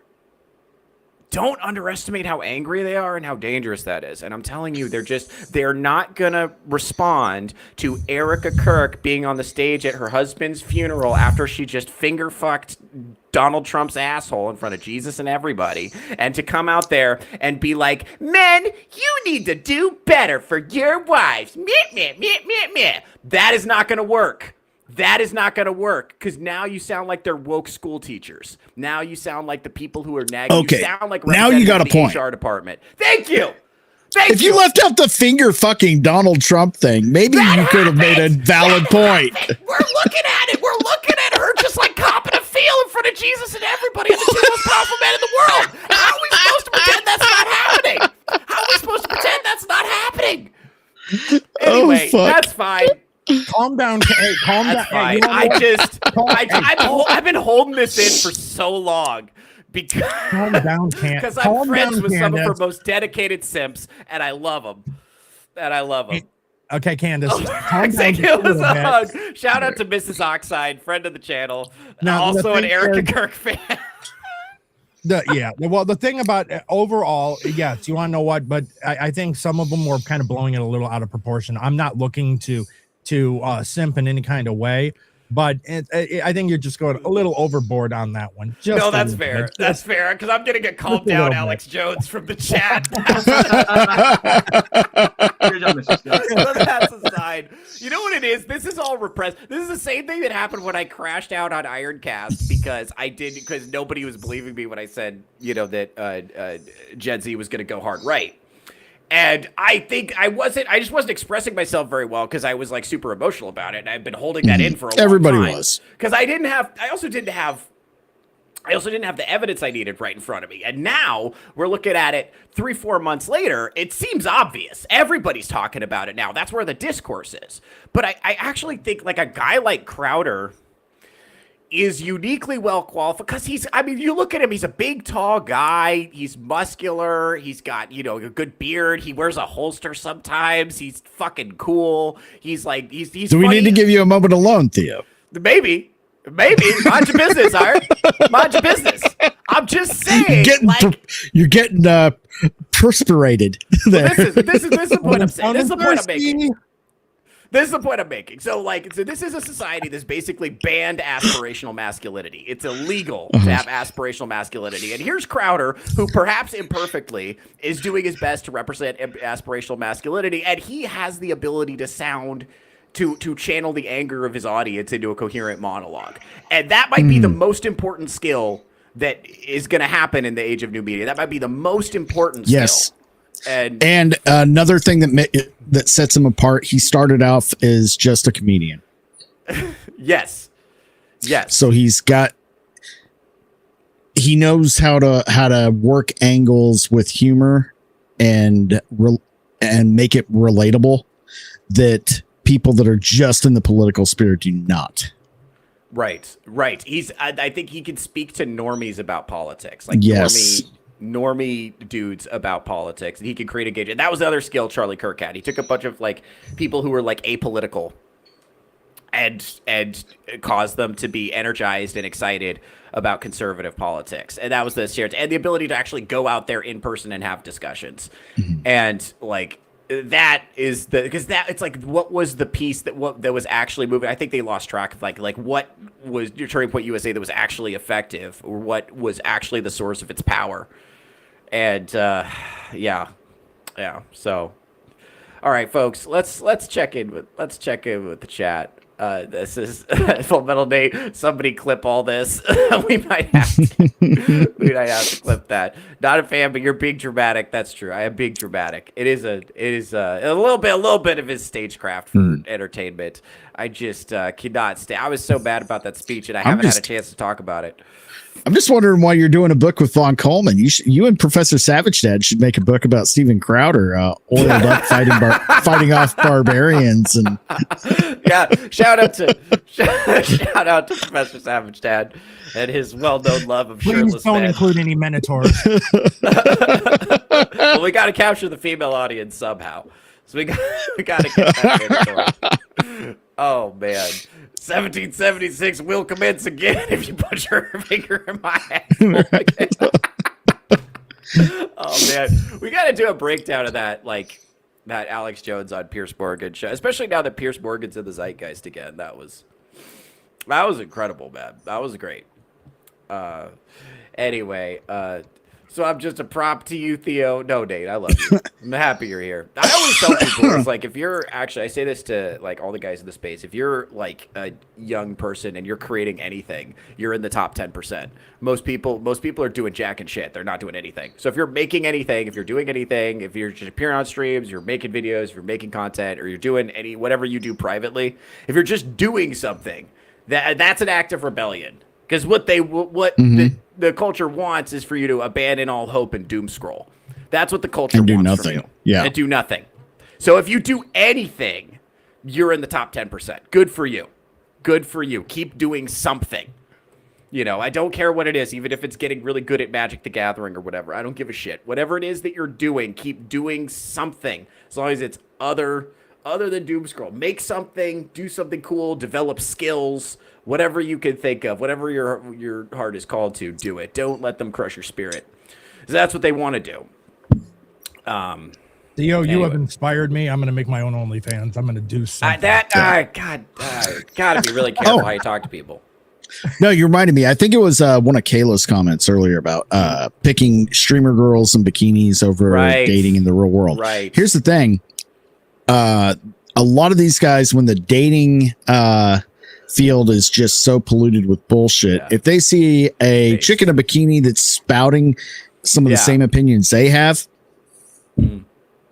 what's the option? What's the option? I still think it's a little bit. These men don't think the interpersonal relationships are damaging, but I can see the appeal if they have nothing else and no other options. Right. That's to be a little bit compassionate, especially to the young guys who simp for these influencer girls. I understand why that's frustrating for women who are out here. Like, the problem is, here's the problem. Like, good women don't have a way to distinguish themselves and get male attention because the whores have gotten so loud. And like we talked, like that anecdote I shared earlier of the almost naked fat woman jiggling across the street. You know, like that is, if you're, good women aren't doing that. Good women are inside reading books. How am I supposed to find you at your house? You're hanging out with your cat. How am I supposed to find you? I'm only going to find you if you lose your cat. And then I have to find your cat and I have to find you. That's the only way. Have you considered doing door-to-door salesman kind of approach? Yeah. Oh, maybe. Yeah. I mean, well, and here's the thing. Like, it's like, the good women are all at home. The whores are what I can see. You know, and I know about the existence of good women, but you got to understand, for a lot of these young guys, it sounds like the Ark of the Covenant. You know what I'm saying? It sounds like a mythical artifact from history, a good woman. All they can see for miles around are feminists and whores, because that's who the loud ones are. That's who's creating all of the noise. That's what they can see. So they're just taking it at face value. They're not, like, I know about the existence of good women because I've done the research. I've gone on the Grail quests. Like, I'm just comparing myself to Indiana Jones a lot, I think, is what's happening. I've done that. I was alive in the old times. I remember when women were better. You know? Like, I know they're out there. And these young guys, they don't see that. They'll be out here stealing women's cats. That's true. Oh man, hey, whatever works. It's whatever works. Anyway, folks, it's been rad. We're coming up on that 2-hour mark. It's been awesome hanging out with you guys. We got a lot of viewers now, so I hate to shut the show down, but it is coming up on the 2-hour mark. Got to be respectful of the host time, or the guest time. So what we'll do is we will do our outros. Without further ado, we're gonna go ahead and start with my co-host and partner in all crimes and projects, foreign and domestic, Iron Oxide. What kind of stuff are you getting up to? Actually, you have a show later today, actually. Yeah, we do. Weekly Rogues Gallery Reset will be back at 4:30 p.m. PST today. We're going to be doing a deep dive into the dumpster fire of the Supergirl trailer, looking at what I consider the awesome Street Fighter trailer. You know, that's the pop culture show. That's where we kick back politics as much as we can, because everything, you know, politics is downwind from culture, but we're gonna have a little bit more fun there. Hopefully everybody here can join, and yeah, we'll go about 4:30 p.m. PST for about 2 hours leading into my show. Insert title here at 7 p.m. over on my channel, and my show is where we're just gonna play games and just hang out. So we have the full round today, so make sure to check out other channels between us. Fantastic. And of course, Arza Chats, the research division of the Touchgrass podcast, and also the ambassador to Generation Z. What kind of stuff are you getting up to these days? Oh, right now I'm trying to look to rebrand my content a little bit. I don't really want to do issue of the day pop culture anymore, because let's be honest, nobody cares about pop culture anymore when people are getting shot. So we're going to see what I'm going to do with that, and hopefully I'll be back by the new year with some new content to talk about, and maybe a YouTube ban. Excellent. Well, my name is Theo Snodgrass. I'm a comedian and podcaster out of Las Vegas, Nevada. You can find me Monday, Wednesday, Friday, and Saturday going live 11 a.m. Pacific time on my YouTube channel. So go ahead and follow me there. Make sure to turn on notifications so that you know when I'm going live. Make sure to follow me on Instagram. Make sure to follow me on X, because that's where you'll find out where I'm doing live comedy at a city near you. If you want to see me do live comedy tonight, I'll be out here in Las Vegas, Nevada at Delirious Comedy Club inside the Silver Sevens Casino and Resort. I'll be on the 7 o'clock show and the 9 o'clock show. Be doing 2 shows. So it's going to be very exciting. It's going to be a lot of fun. You're going to love it. I'm going to love it. Now, please enjoy the outro to my other show as my intro to the other show as my outro to this show. Thank you very much. We're gonna have to fix this.